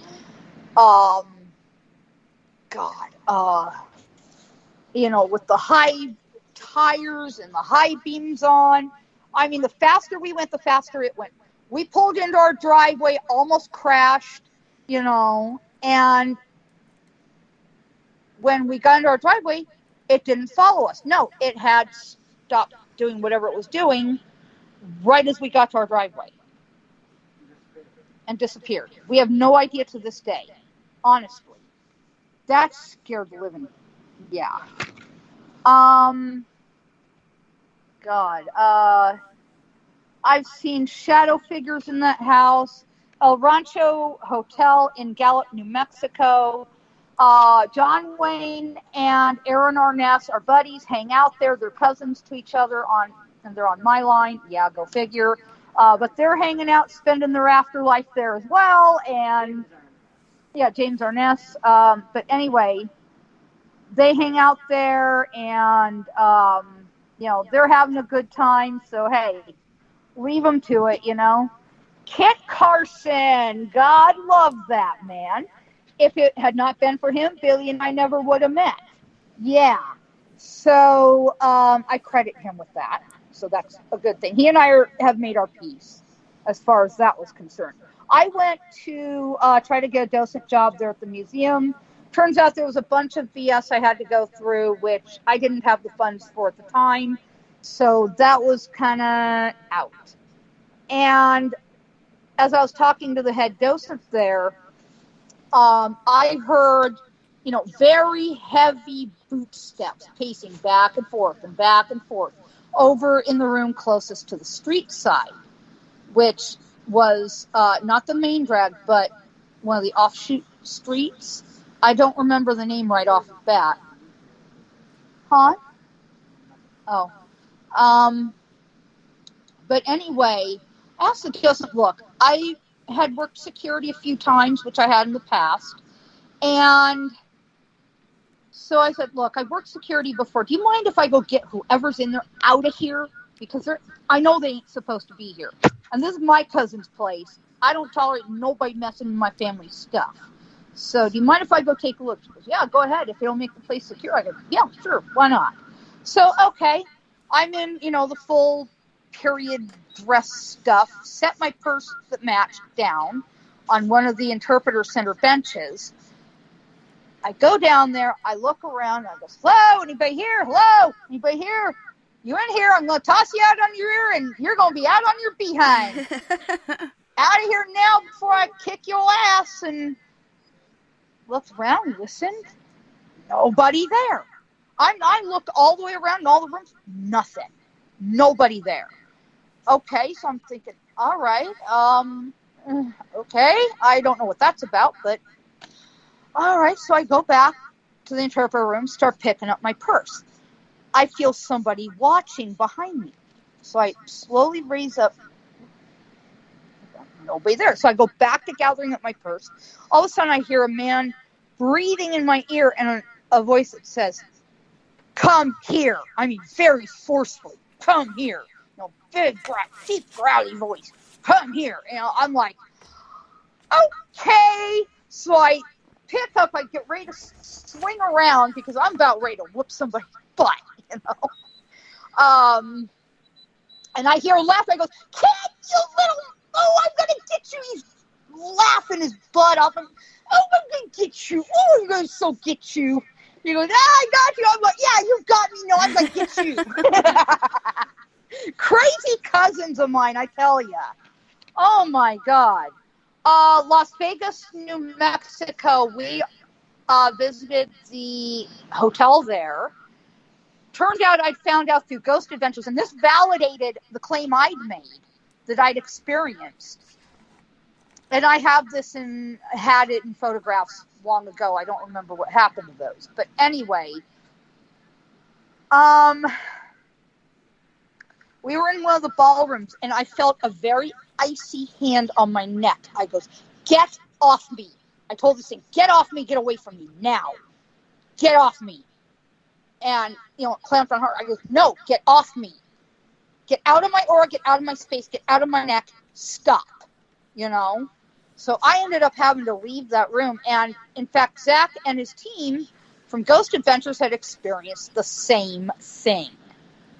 So that validated that out. Which I have to say, the exact same things as I experienced at Queen Mary, they validated that as well. So Zach and team, love you guys. Thank you for validating my claims. That is awesome. Let's see. I was at the Alley Cantina, and there had been a home there that had burned down, and the girl by the name of Anna Martinez, I believe it was Martinez, had died in the blaze. And I was there to do something for my business at the time. And so I was waiting for the manager to get back to talk to him.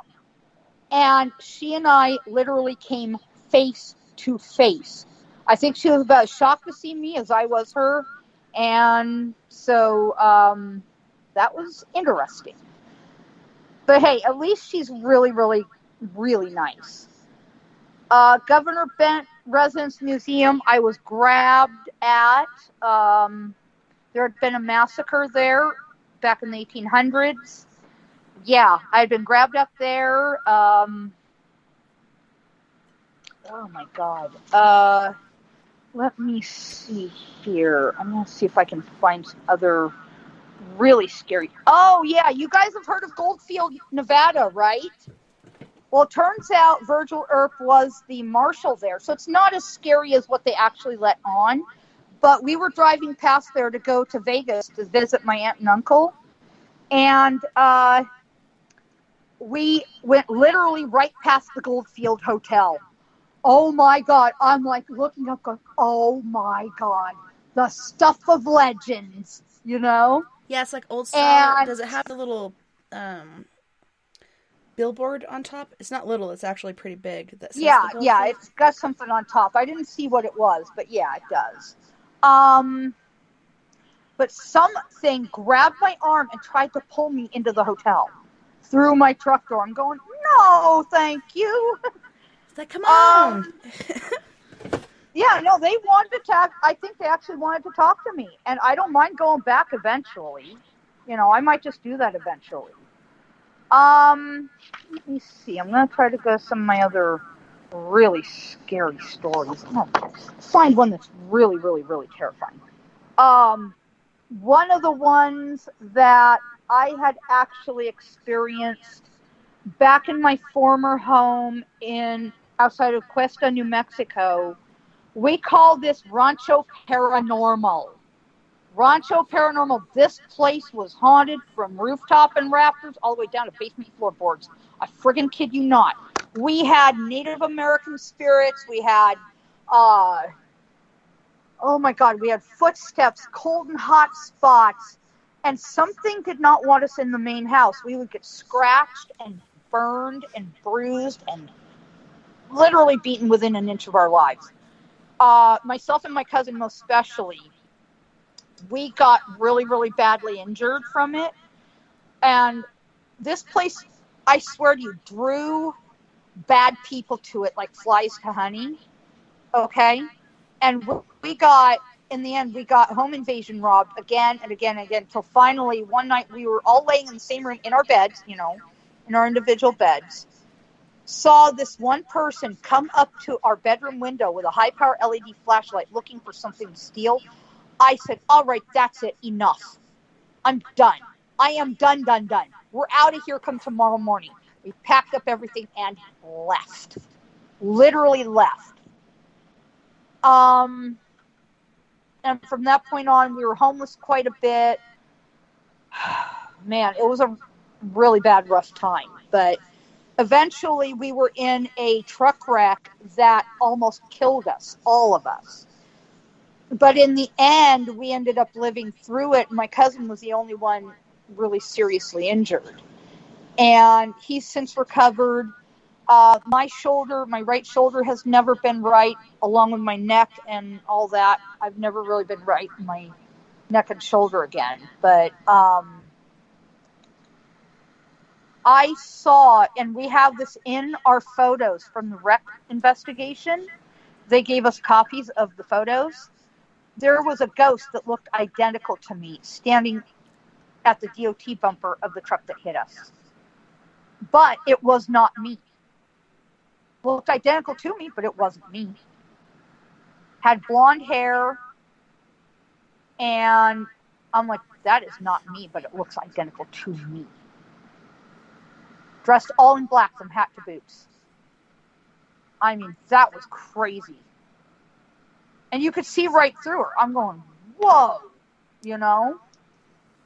And that was one of the photos taken by a state trooper for Nevada. So, yeah, you tell me, we'll both know. We lost about 90% of everything we owned. We finally moved here to Oregon after selling most of what we owned, what was left from the truck wreck. And we're still in storage to this day.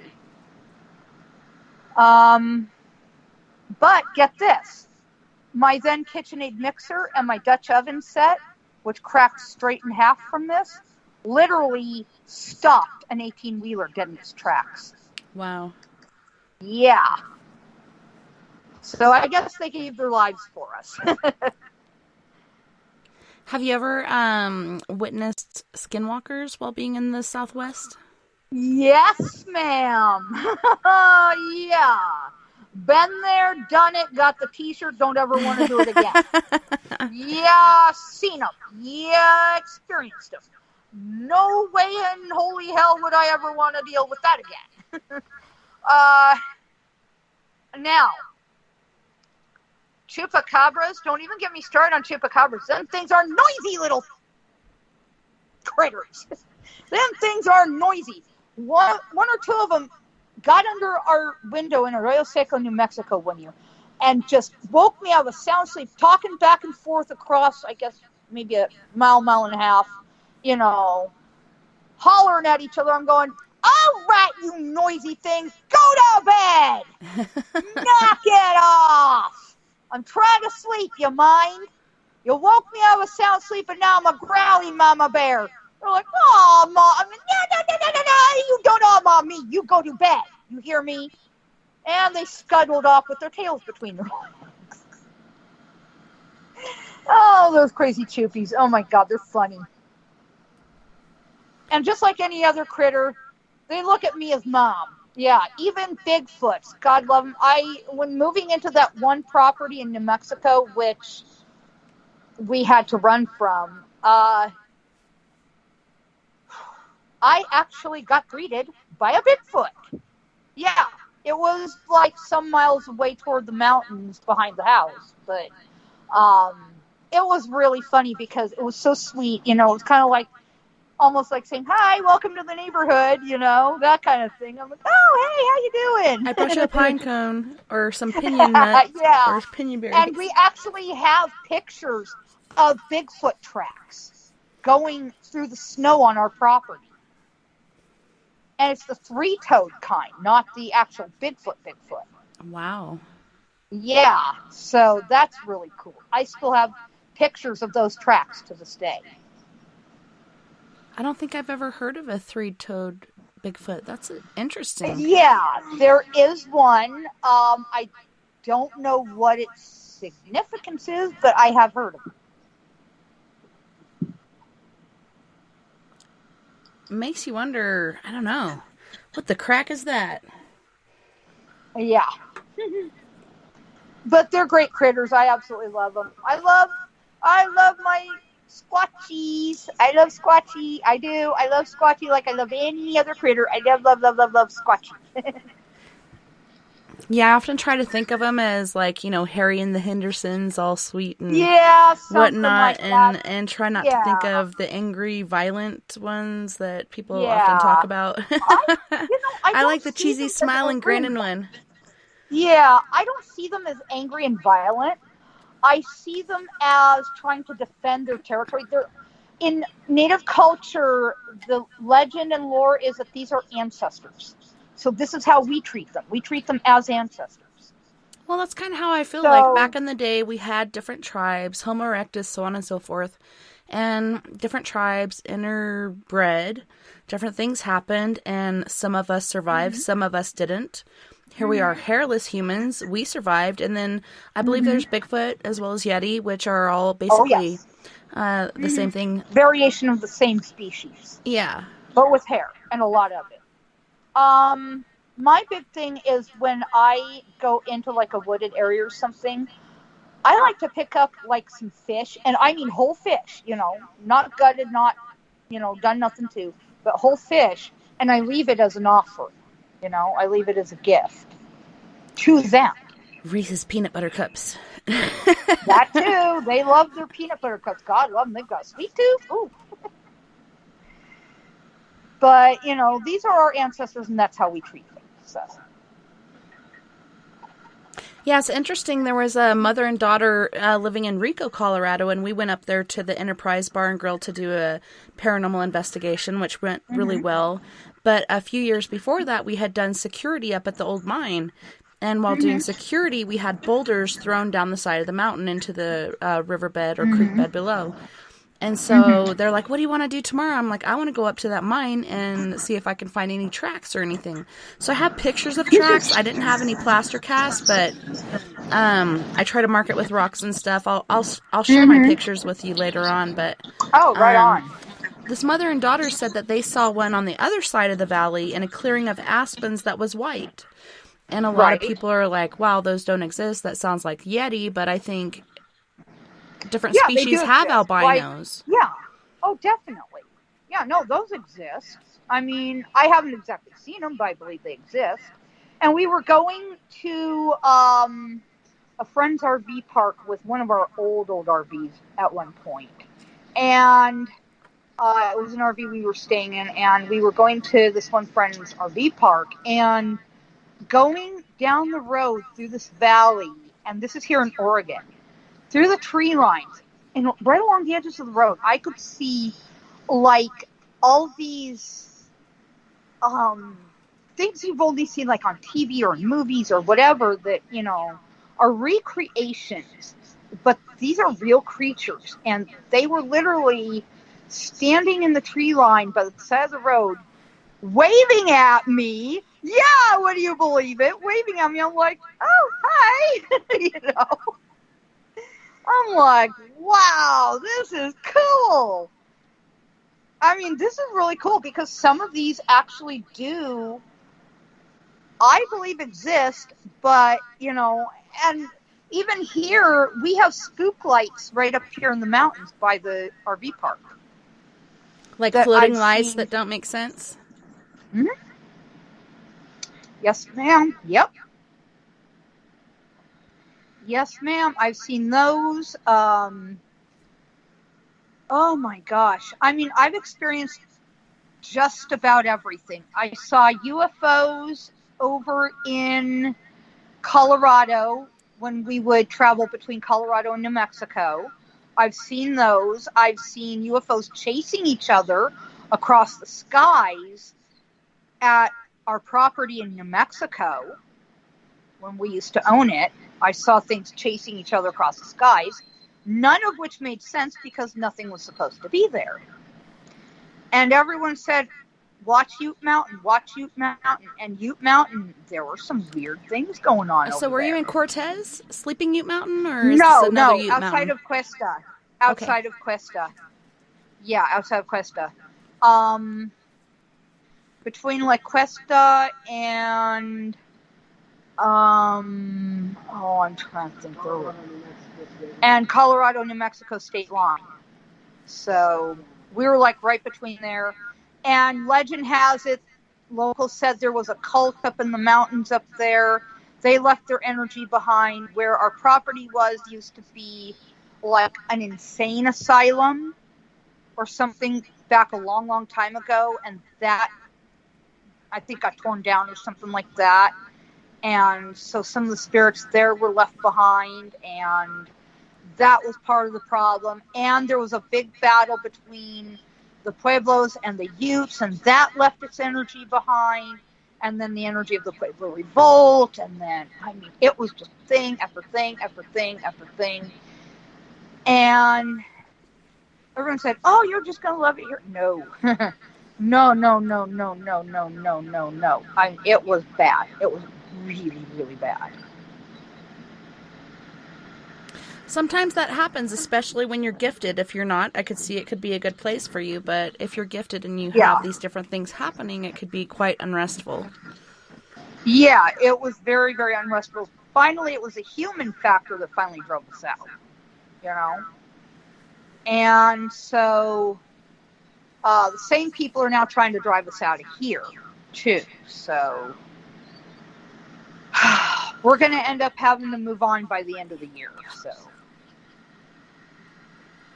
even if we have to pack up everything from storage and just go, you know? Quite ridiculous. Yeah. I found an RV park in California I think we can safely stay at. And so hopefully we'll be able to land there and then get a piece of land that we found near my father-in-law's former property. Once we get that all settled, then we'll be able to buy that land, move there, and settle for good. That'll be nice. Finally. Yeah, finally. So I'm really looking forward to that. It has everything we need. It's got pad and, you know, all the utilities and everything. So I'm really looking forward to that. Yeah, it's awesome when you can finally put down some roots and feel somewhat stable, you know. Yeah. I just hope we're not forced off our property again. I hope not. I don't think we will be, but I don't know. Well, and it's like, how do these people get away with that? I don't know, but they've been chasing us across the western United States for 15 years. It's like, don't these people have day jobs? But these days, everybody's, you know, at home, out of work, and trying to survive. Yeah.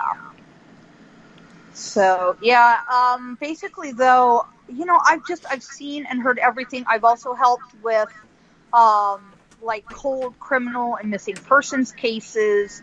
1 or 2 of them actually made the AP wire. And it was my information that cracked those cases. So, but on one of them, the DA bungled the case. I'm like, no, you were not supposed to do that. You weren't supposed to let these people go. No, damn you. No. Damn you. Right? So how exactly did that work, as far as working on these cases? One of them was the Kit Carson co-op robbery case, okay? And that made the AP wire. That was my information. I only missed, like, 3 tiny details, and the rest of it, I got dead on the nail head.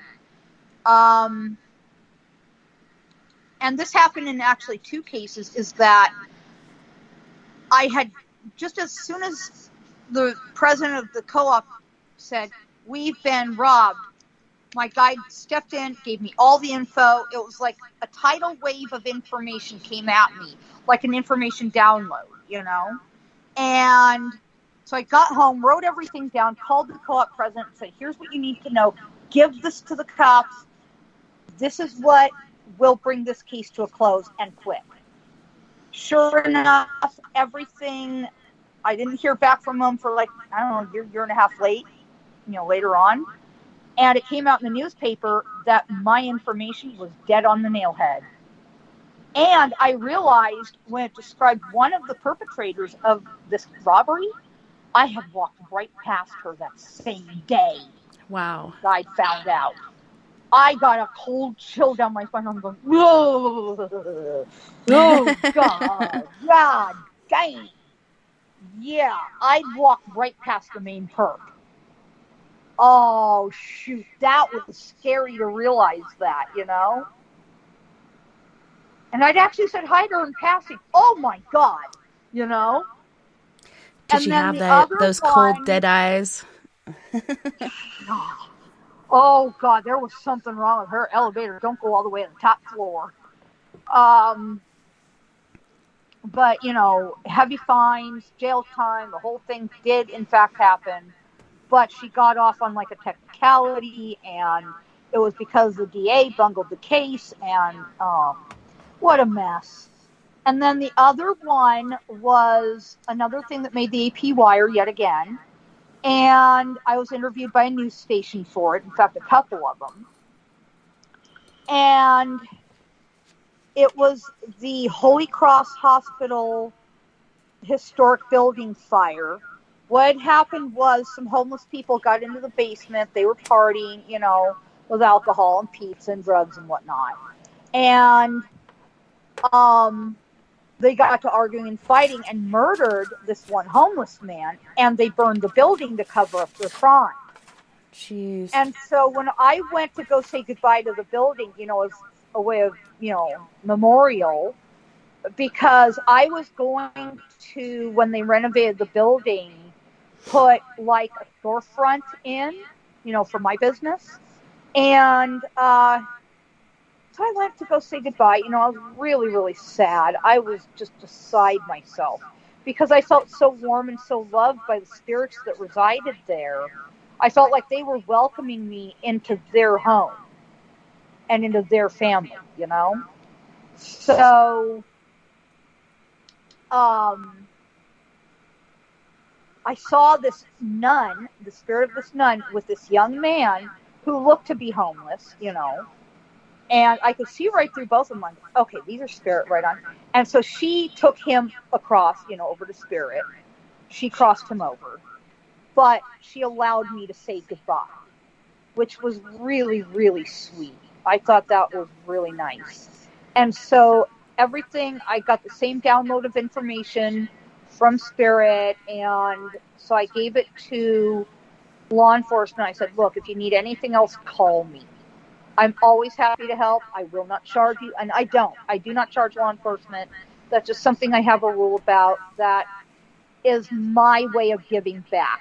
That is my community service, Well, and I've heard of so many people like losing their gifts because they do charge. They do take advantage. Right. Not for law enforcement, okay?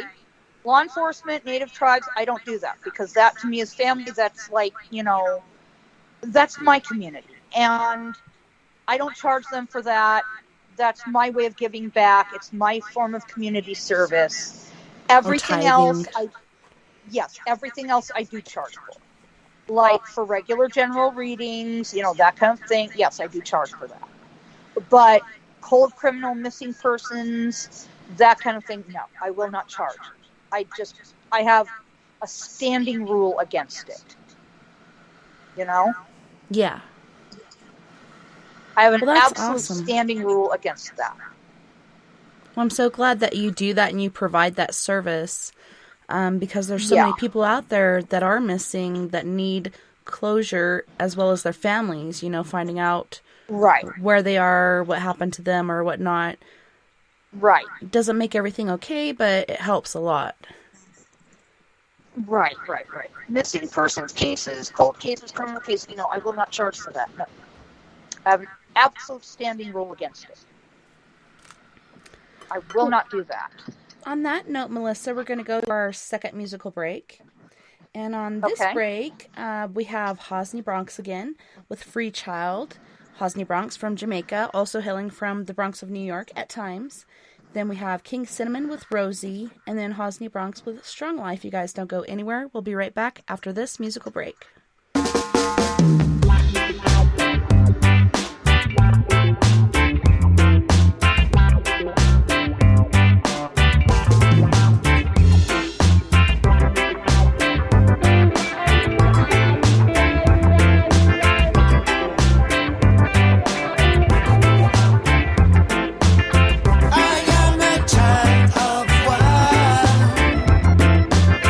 Who decided this life for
yeah, it's funky on the beats.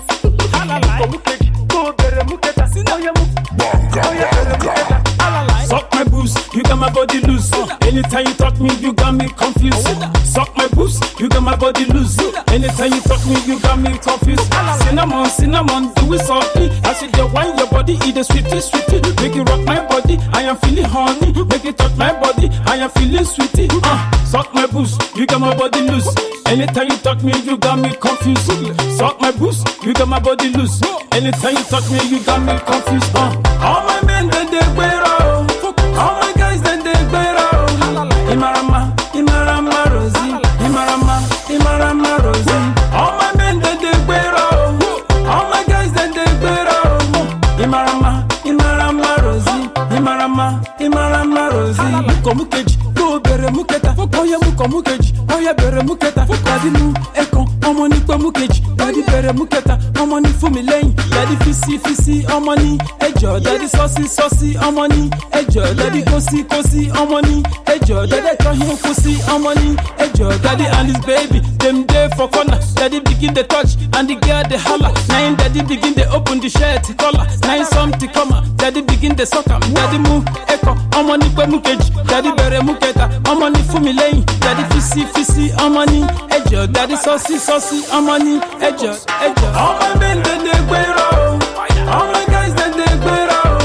Imarama, Imarama, Rosie. Imarama, Imarama, Rosie. All my men they wear out. All my guys they wear out. Imarama, Imarama, Rosie. Imarama, Imarama, Rosie. Suck my boobs, you got my body loose. Anytime you talk me, you got me confused. Suck my boobs, you got my body loose. Anytime you talk me, you got me confused. Cinnamon, cinnamon, do it softly. I see the wine your body, eat the sweetie, sweetie. Make it rock my body, I am feeling horny. Make it touch my body, I am feeling sweetie. Suck my boobs, you got my body loose. Anytime you talk me, you got me confused. Suck my boobs, you got my body loose. Anytime you talk me, you got me confused.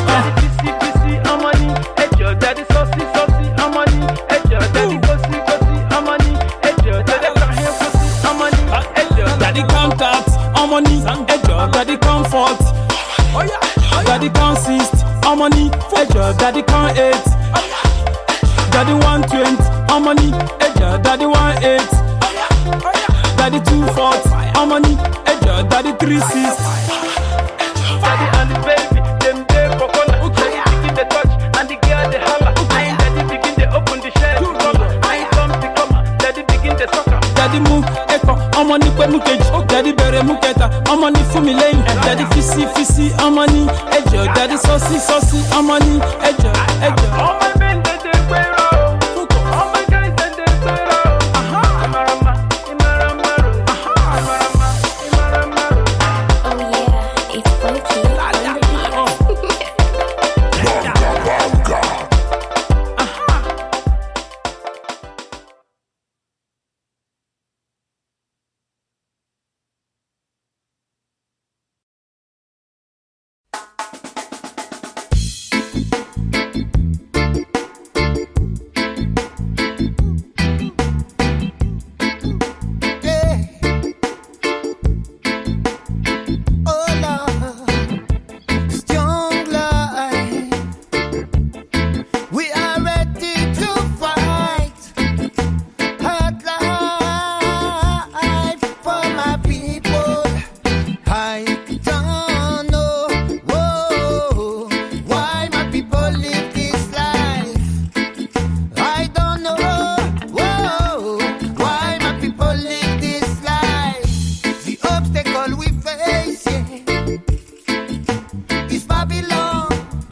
Babylon make you suffer. What is desire? Young life. We are ready to fight. Hard life for my people. I don't know why my people live this life. I don't know why my people live this life. I don't know how to fight, 'cause my people suffer. Whoa, whoa, whoa. What do you want, Babylon? I don't understand why this world is so strange, strange with my people. I don't know how to fight, but if we are together, it will work. It will work. Whoa, whoa, whoa. Babylon no have no hearts. Babylon no have no hearts. Babylon no have no hearts. Babylon no have no hearts. My people, you have to survive. Yeah, you must live with you and make your own way. You must not give up. The beginning of the revolt will start. We need to follow our true destiny. Whoa, whoa, whoa.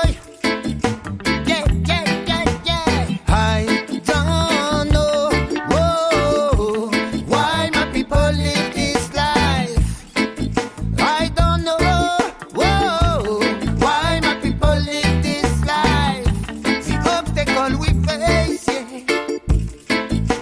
is Babylon.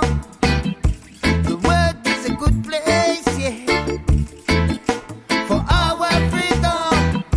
You take everything, you don't bring anything, yeah, yeah. Young life, oh, anti-dread. We must believe in a magical, powerful force that unite us, and not just these people stay speechless again. We don't want to talk, no, it's time to fight, yeah. We start talking. Babylon make you suffer. Babylon make you suffer. Babylon make you suffer. Babylon make you suffer. Babylon make you suffer. What is desire? Young life. We are ready to fight.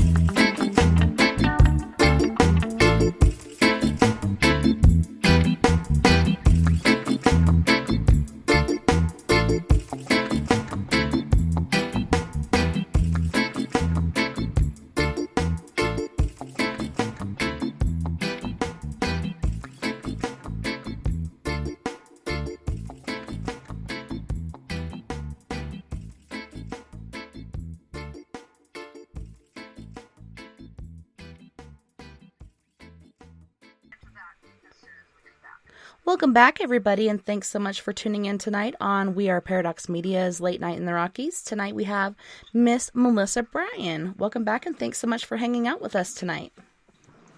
Thank you so much for having me. Well, I'll leave you guys with one final story. I've got to cut loose real quick. My family's asking me to do some stuff around here, so I'm going to get going on that note. And basically, it's Rancho Calabasas. The man that owned the place, he was not nice in life. He was a womanizer. He was very abusive, very mean. I was touring the grounds with my husband, and he literally put his hands on my shoulders and shoved me into the upstairs kitchen and said, "Get to work." I'm like, dude, really? I mean, that was freaky. So, yeah. And he's like saying a bunch of stuff about how women are, all this trash and stuff. I'm like, oh, you little. I swear to God, if he were alive, he would have got his ass whipped. Right? I'd have cleaned his clock. Oh, yeah. The noive of that guy, even on the other side. And people think automatically, you die, you go to heaven, you go to hell, whatever. No, I don't think we do because, not. there's a Sometimes judgment not. day, and judgment day hasn't happened yet. So due to free will and such, we're able to go where we want to. Sometimes we're stuck. Yeah. It's very interesting. So I'm sorry that you have to leave early, but I understand life happens. Yeah, I apologize. Yeah, hey, life happens, right? Indeed. So would you like to tell our listeners how to find you, how to find your book, etc.? Okay. Kindle, Amazon. You can go to Amazon, type in on Google search or whatever your search engine is, Born into Shamanism. It'll come right up, and go ahead and order the book from there. And you can find it at my website. You can find it pretty much anywhere books are sold. You can request it from your bookstore or library or whatever, and they'll get you a copy. Awesome. Well, thanks so much for coming on the show tonight. It was so awesome getting to know you. And thank you much for having me. I appreciate it. You have a good night and stay safe. Okay, and you guys too. I will. Take care during this lockdown. Thank you much. Bye-bye. Bye-bye.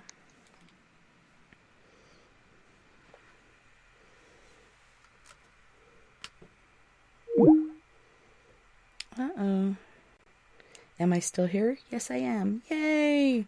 Okay, so now I'm all by myself. If anybody wants to call in, perhaps we should start the after party early. But yeah, it was interesting to hear her different stories, different hauntings, so on and so forth. I hate that she had to leave early, but you know what? Like she said, life happens. But I'm so glad you guys are here. You got to partake in that. Hopefully you get to check out her book. I want to check it out for sure. But yeah, just the Cherokee lineage and different things that happen. Like my heritage, I call myself Irish Cherokee even though I'm a mix. But it's interesting the different things that happen and how we're all gifted in our own certain way. I wanted to hear more, but I guess she had to go. Dang it. So I'm trying to get some peeps on the line so you guys don't have to listen to my repeated hauntings. Well, recently, my family came down from Arkansas, and that was my niece, Thea, which is my sister Kathy's daughter, who's lived with me a couple times. Her and her husband, and then her 3 kids, and then my nephew Austin, which is my little brother's son. We did a lot of milling about the house because my kids were still in school, and so they went camping and such in Rico and had some different experiences up there, but we actually did some ghost hunting here, mostly around my house. And my house, like I've said before, is quite active. It's pretty interesting, the different things that go on around here. Hello, Mr. Morris. Hi.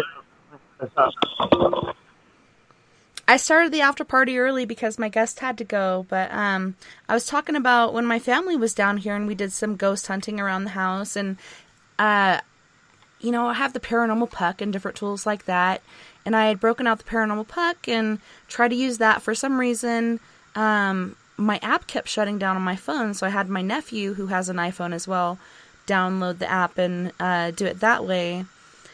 And still didn't want to work. We used the ghost box, and we'd get random words, but it really didn't want to talk. And I was talking about the paranormal puck, and I said, yeah, that's the paranormal puck. And then I walked inside to grab something. And as I was walking away, I heard something come through, and my nephew looked at me, and he's like, that was your voice that just came through, and it said, yeah, the paranormal puck.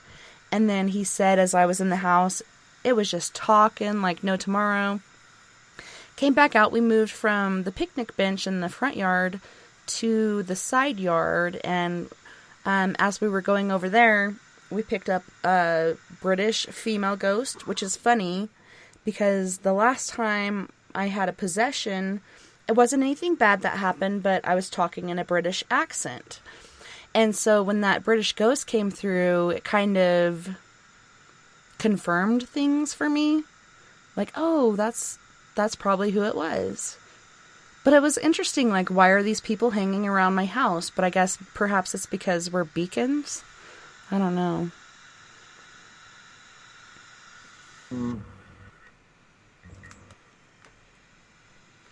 Because you're going to get a lot of this kind of, I don't know how you describe it, intermingling because of different planetary alignments. And Nemesis, the Death Star, the Sun's companion star, it's affecting the orbits of our giant planets. So it must be something very big. It obviously has to be a star that's dead, completely dead, but not quite a neutron star. Very, very heavy, very heavy. Need to have a tremendous mass. So you think it died and instead of exploding, it's just still here? Yeah. If it's like Jupiter is what they call a gas brown dwarf, gas giant, but they're basically stars where the pressure at the core wasn't great enough to ignite the hydrogen. And as I say, if it's a brown dwarf, then it's huge. It's got to be 4 or 5 times the size of Jupiter, and I don't think it is. I think it's just a dead star. But Nibiru, mysterious planet, they know that it exists. It was first tracked in 1981 by NASA. They sent up the infrared telescope. Solzo, I think it's called, if I remember. And it detected it, and they announced it, that an unknown giant body had entered the solar system. I never heard another peep about it. Nothing since then. It's been Zechariah Stitchin and different people. Yeah, and when was that? So that was, excuse me, they detected it in 1981. Okay. Right, 1981. They said, and that was the only announcement that's ever been made officially. It's down to private amateur astronomers and so on to try and keep tracking it. It must be, I don't know.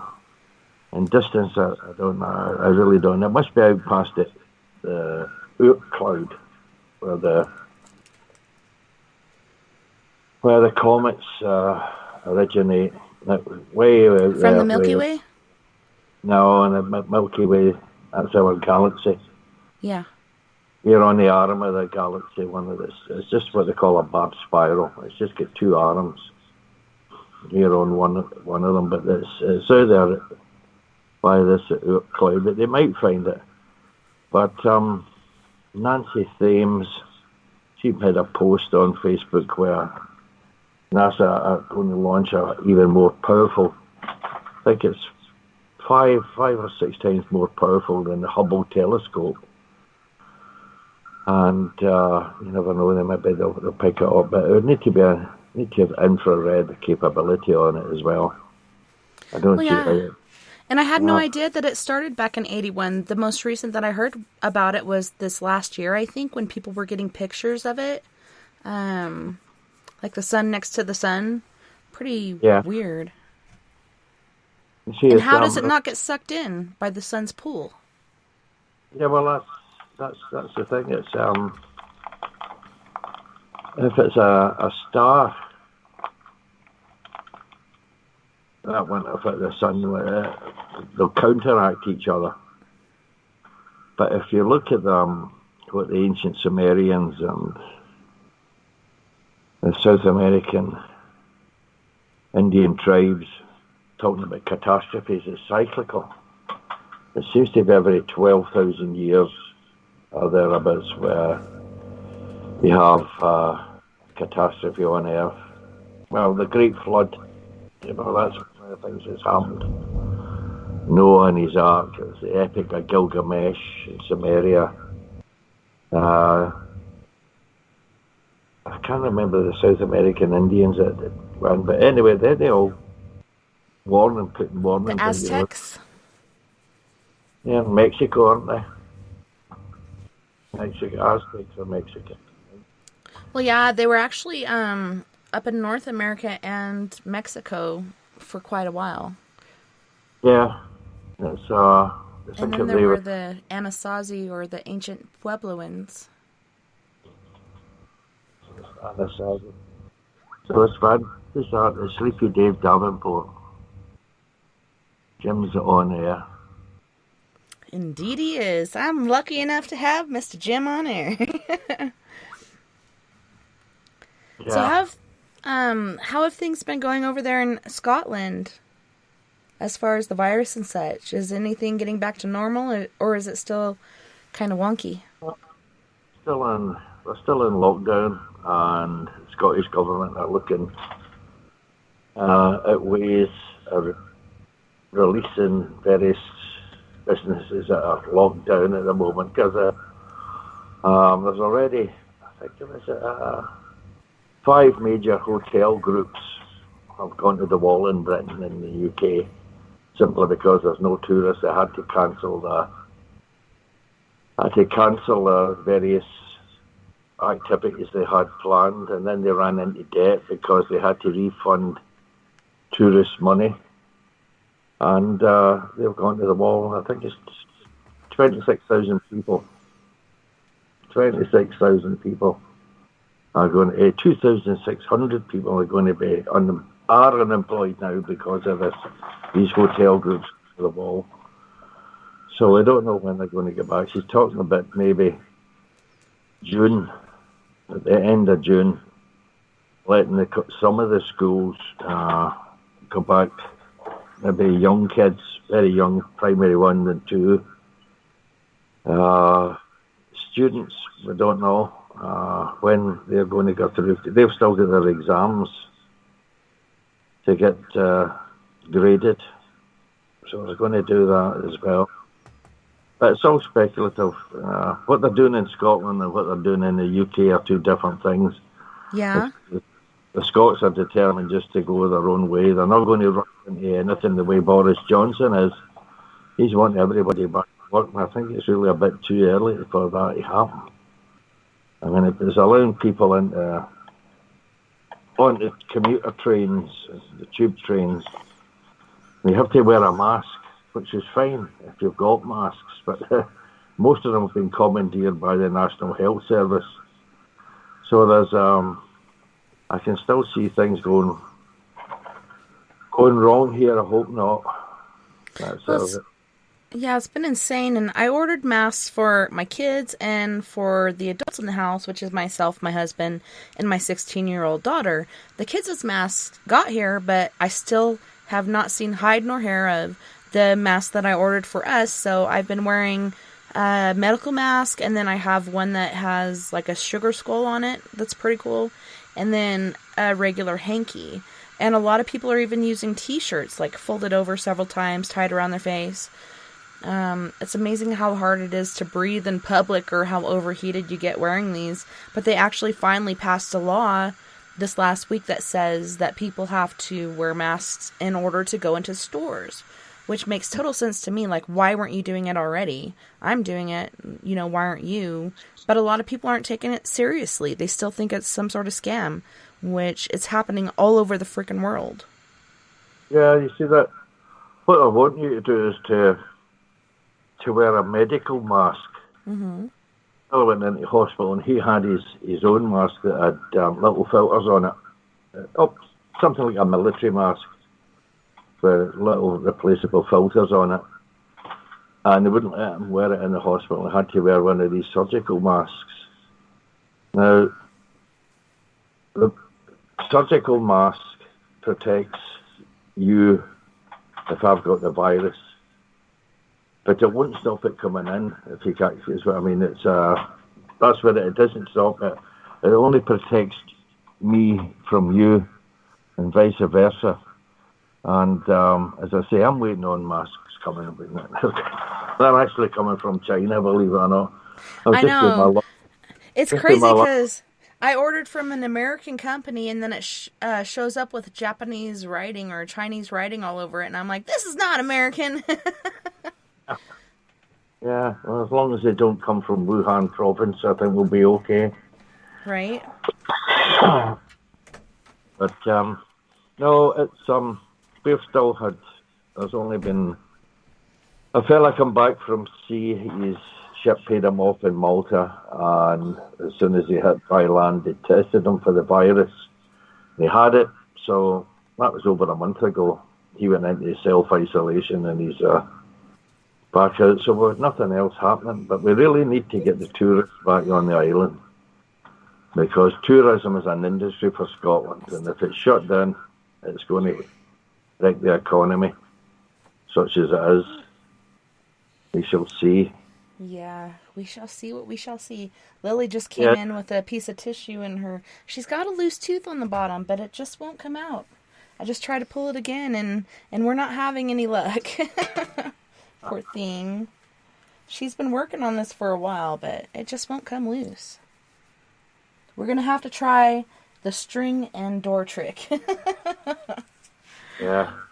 It was funny. I remember my dad tried that with me, and I kept chasing the door. And so the last time he slammed it, somebody had to hold me so I wouldn't chase the door. Yeah. So. You should show them what came off. Well, we're on the radio show right now, so we don't want to... Okay, she wants me to show the tissue. It's really gross. Oh, yeah. There's her war patch. All right, go work on it out there, okay? Poor little boog. Yeah, she's really excited about the tooth fairy, but this tooth is not cooperating. So there's I haven't checked to see if the casualty figures are dropping. I think it's 218 in the UK. But as I say, the thing they're doing is you know, they're putting down this COVID-19 as a cause of death, even though it might be a heart attack or something else. So to me, they're falsifying a certificate of death, which at once upon a time was a criminal action if you did that. Well, yeah, like, could it be from complications due to COVID that causes a heart attack or other things, or are they just saying that to make more money off of it? I'm just saying that to, I don't know, to drum up hysteria or fear or what. Fearmonger? Yeah, there was a girl, her father died of a heart attack, and it was a heart attack that killed the man. But she got the certificate of death, the doctor had signed on it, COVID-19.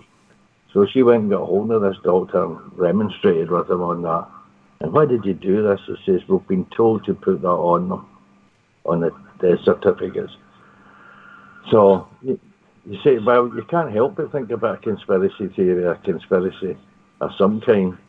I mean, why would you want to falsify something unless you're trying to get people... I mean, under lockdown, all your civil liberties are gone. Mm-hmm. You know, you're going to end up getting issued with movement papers if you want to travel about Colorado and you want to go to another city. You're going to have to get a movement paper to say, oh, she's virus-free, like, you know, something like that. It's, you know, it really is bad. The virus might be bad enough, I don't doubt it. It's 2 or 3 people I know have had it, but they're in Russia. It was Valeria and Alex Kovtunova and their son. And Valeria said it really is terrible. And she was furious because people are not only not keeping a social distance, but they're not wearing masks in shops. They're furious. It's frustrating. It's like, I'm doing my part, why aren't you? It's because people have these conspiracies in their head, and they're like, this isn't true, and this is some attack towards Trump. Bitch, this is worldwide. Like, this is happening everywhere. This has nothing to do with Trump. Like, this is actually happening.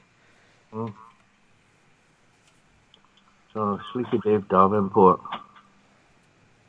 He's in Yeah, Skype. that guy. I He's was great. He goes on the weekdays. Yeah. I Is can't anyone do. quick cup of tea, Tessa? Huh? Only been up since 5 o'clock and I've got no beers. So I'll need to make do with tea. Be back in a sec. All right, I'll see you in a few.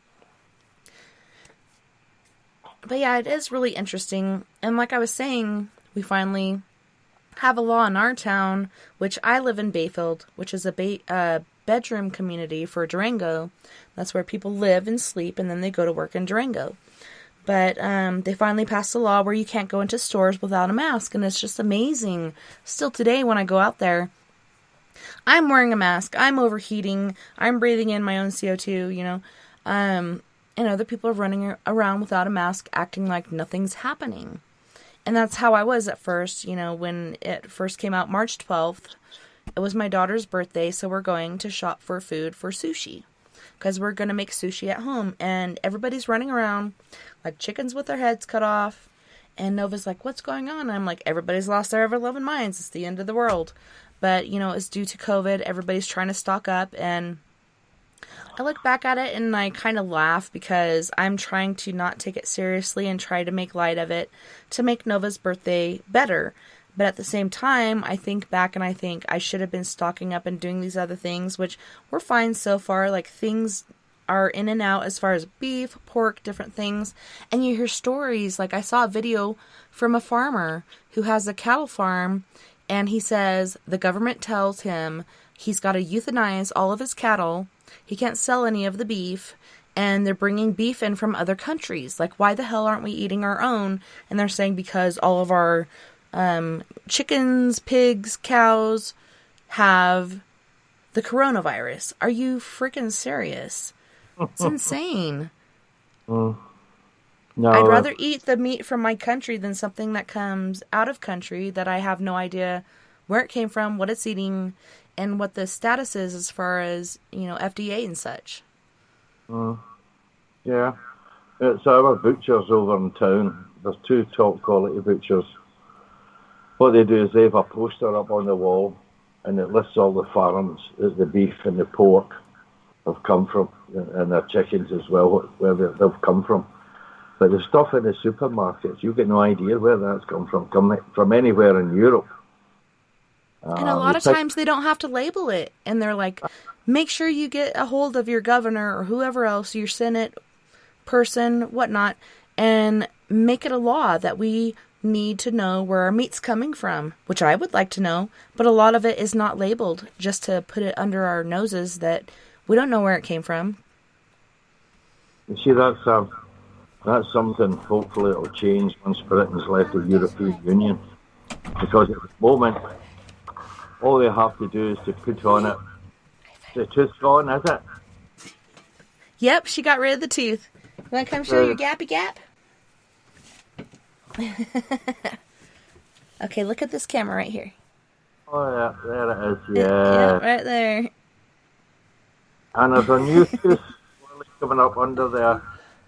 You'll be getting a new tooth. So, because of the European legislation, all they've got to do is to put on it the packet. You pick up a big packet of mixed vegetables. It contains the produce of more than one country. And it doesn't list them. They might not even be in the European Union. You don't know where it's come from. As you say, what the health service like, what the regulations regarding health and safety are. You get no idea where it's come from. I tend to, if it says homegrown produce, it usually comes over from the mainland because there's very little arable ground on the island. It's nearly all peat and granite. And it's fresh vegetables from somewhere over in the mainland. I'll usually get them carrots and but then seasonal, we like to get hold of a cauliflower or broccoli to a season.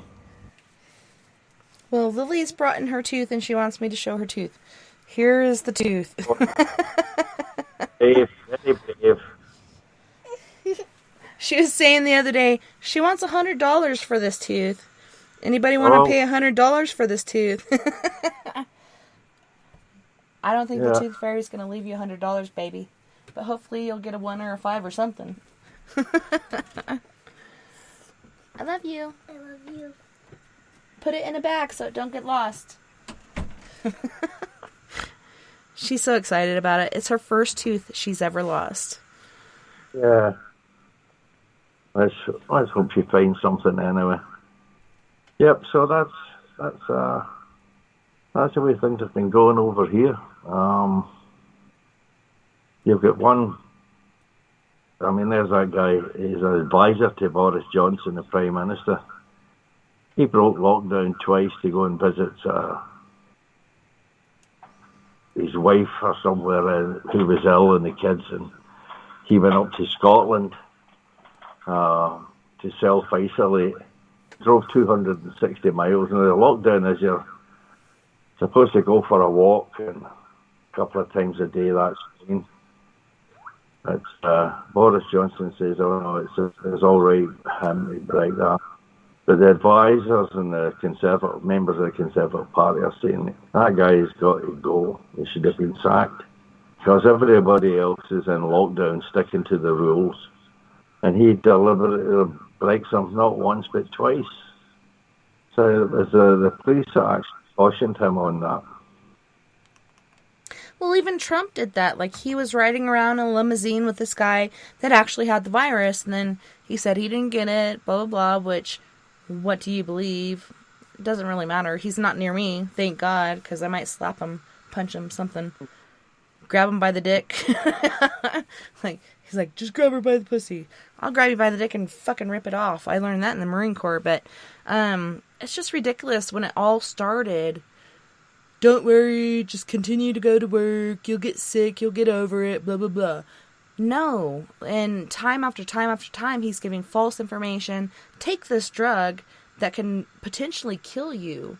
You know, you could take it on your own because you could buy it in the store, but I have heard that through doctors it does work, and then there's other medications that works. Supposedly, he had a bunch of donations of this medication, so that's why he was pushing it so hard. And now I heard recently that he took some other drug that was not FDA approved or whatnot. I wonder why. Did he actually get sick? I don't know. I haven't seen a lot of them online or anything recently as far as TV appearances and such. There's I don't think there's anything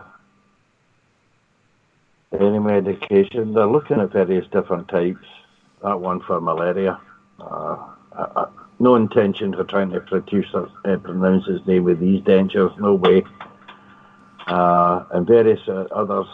One that was treated for Ebola. They're looking at that as a possible part of a possible vaccine. So they're trying to combine vaccines for this illness and that illness to see if this is going to stop this. But then it was Trump that actually broke up the FEMA emergency planning committee they had for pandemic. Yeah. He scrapped that, and he said that there was no warning that this would happen, and yet for about 4 or 5 years, people had been saying, you know, this is going to happen sometime. Well, even weeks previous, they were getting heads up, like this is broken out and this is going on. Okay, so the Wuhan lab where this actually came from was only a couple blocks from the market where it broke out.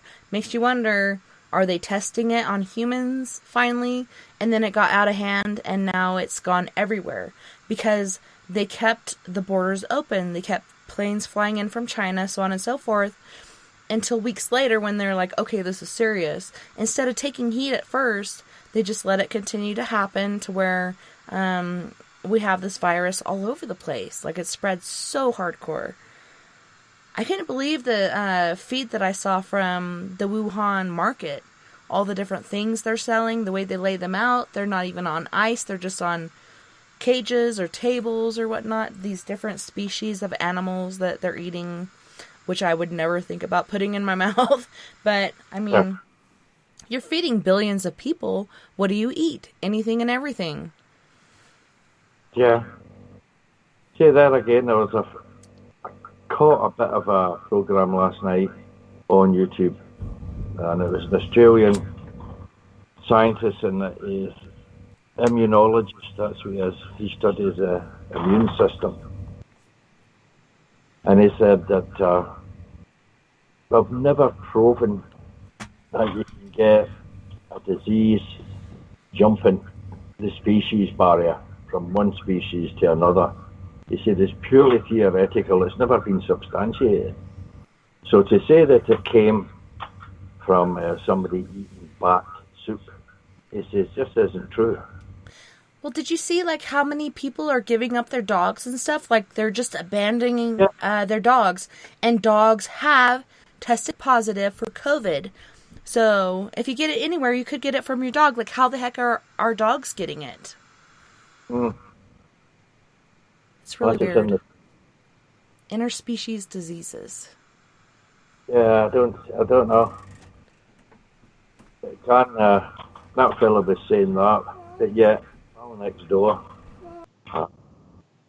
took the dog out for a walk up onto the moor, come back down, and the dog wasn't obeying his commands, and it was obviously in distress of some kind. And eventually, he touched his nose to see his temperature, and it was really quite high, so he gave it a powdered aspirin. And, he following day he was right as rain. But as Bill bent down to put his leash on his collar, the dog sneezed on him. Right after that, Bill was ill, very ill, and it turned out he had ended up being rushed to hospital into intensive care. And when they took his blood samples and sent it off to the virus lab, they come back and said, this is the first time we've ever seen a person that's had a bacterial infection and has got a viral infection at the same time. We've never seen this before. He says, so forever congratulations to Mr. Benton for something that's new to science. But that was Bill is certain that's because the dog was up on the moor. We've got deer up there. Obviously, you've got the rabbits. And Bill certainly, the dog patch, he picked something up on the moor. He gave the aspirin that came over and then sneezed all over them, and he ended up back in hospital again. Oh, no. So you've got this where one lot of scientists are saying this can't happen, and another one are saying, yeah, it can happen. But they'll have to wait and see. They're trying to get the sports up and running, obviously here in Britain, it's soccer. They want to get this in June or August. But one scientist was saying that at Cambridge University, where they're actually trying to put Oxford, they're trying to produce a vaccine. He says the virus doesn't last that long. If somebody's got it and they recover from it, it's gone in very quickly. He says, so the thing might die down completely before we get a chance really to fully develop a vaccine. But it's, I'm pretty sure it'll come back kind of like the flu every year, I reckon what they're going to do then, they're going to lock down the planet every year. It's called, we're not going into, it's no longer spring, summer, autumn, and winter, we're coming up no to longer lockdown spring time. break, it's COVID break. Lockdown time. It's not as fun. So it's like, that's not a good prospect. When you look at the companies that have gone to the wall, as I said earlier, massive unemployment. I think something like 17 million people in the United States at the minute are claiming benefits. It wasn't anywhere near that before this virus. What it is in Britain, I don't know. They'll probably keep that a secret as well. Yeah, it's going up all the time, the unemployment. My daughter is actually claiming unemployment, and she was working too. They actually reopened the restaurant she was working at in Moab, Utah, and I told her, since you're getting this unemployment, I implore you, please quit your job, because it's not worth it to go and get a paycheck to be subjected to everybody's cooties. Like, you never know who has it. If somebody could seem perfectly fine and they're carrying it and spreading it to everybody else, and you're the hostess, so you're seating everybody, so you're subjected to everybody that comes into that restaurant. And so she didn't tell me, but I found out yesterday that she did quit her job. So I'm pretty stoked about that. Like, I don't advocate not working, but at this time in our lives, I think it's really important to put your pawns where you may and try to survive through this. You know, during the Spanish flu, I think it was Austin, Texas, opened up early. It could have been Houston. Opened up early. They had to go through the Spanish flu not once but 3 times because they couldn't wait to open up. They had to open up early to get their economy back up and running, and it really took them in the hole even deeper than they should have been. Yeah. I can't remember whether it was New York City. But they held, at the end of the war, 1918, they held a victory parade and said, despite that, they said they were going to hold a victory parade. And over 4,000 of the people that took part in that parade were dead the following week. That's how quickly this thing acted. Yeah, it's you have to look at it. They've tracked the outbreak in Europe to a Swiss ski resort, big restaurant, hotel restaurant, and everybody that had been in there on that ski party had the virus. Now, of course, it's taken 2 weeks for it to incubate. They all go back home all over Europe. Bingo, off it goes, and then it's pubs, restaurants, in close proximity to other people as well. You know, it's all just spread out from there. Particularly in Scotland, the hardest hit is Glasgow, city of Glasgow. Because if you ever go to Glasgow, every time you turn a street corner, there's a Chinese restaurant there. You know, yeah. It's serious. They're everywhere. And of course, the people are going to travel back home, back and forth. And we still don't have a lockdown on people coming into the country. Johnson was told to do that weeks ago, months ago. They've got to be tested before they can come into Britain. You need to keep them in a holding area. And he's only going to do it next month. I'm sure they said the end of June. Maybe the end of May. But they should have been testing people coming into the country right from the outset. So how many thousands of people have come in that's got the virus? I mean, but the guy is really a walking disaster. And so is his advisors, some of his advisors. The fellow that's I can't remember the university he's in, but scientific advisor. He said it's actually Cambridge. It could have been Cambridge. He said actually this should have been done. Because within a few weeks of the virus outbreak, all incomers coming into the country should have been tested for the virus. He's more or less saying it's too late now because it says it's going to be in there. People's probably got it. And they're saying some people, it won't affect them at all. They're carrying the virus and they're unaware of it. I've never been that lucky. Any time I've had the virus, I've known all about it. They're not pleasant. Right? You could feel every piece of it.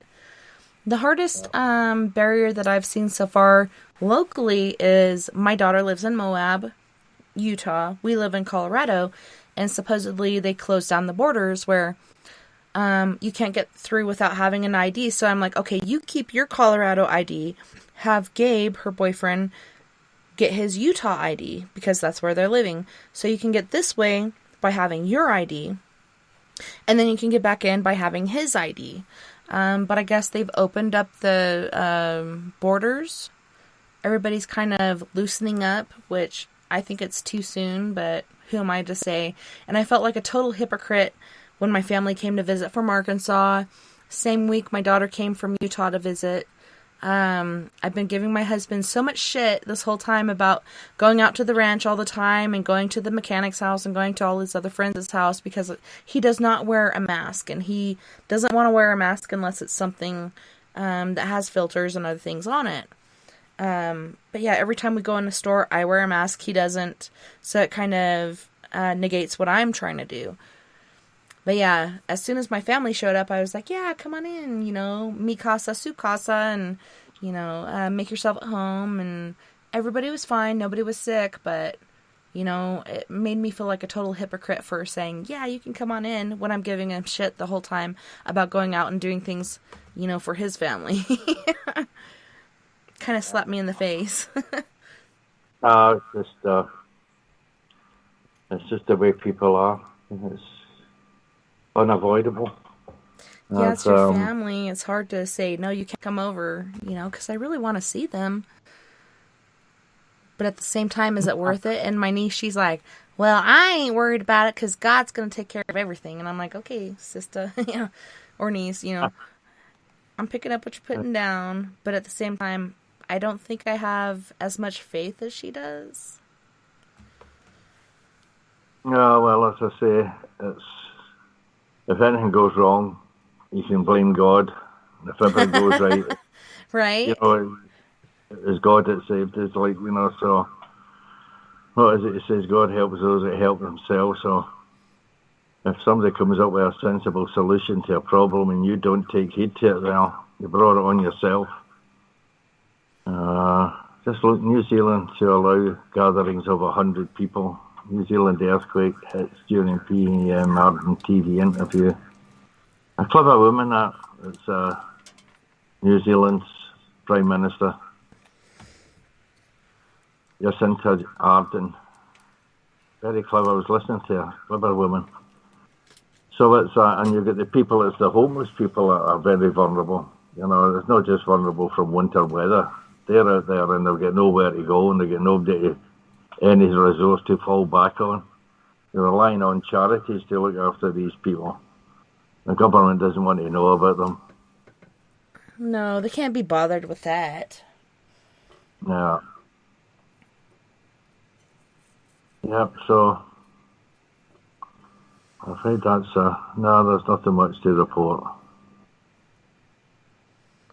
Well, they have been really doing really good around here as far as taking care of the homeless people and such. And, they're like, what should we do? And let's put them all in one place. And then at the same time, they're letting people out of prison because they're all in one place and this virus is spreading, just like in nursing homes. Like, how the heck does it get in there?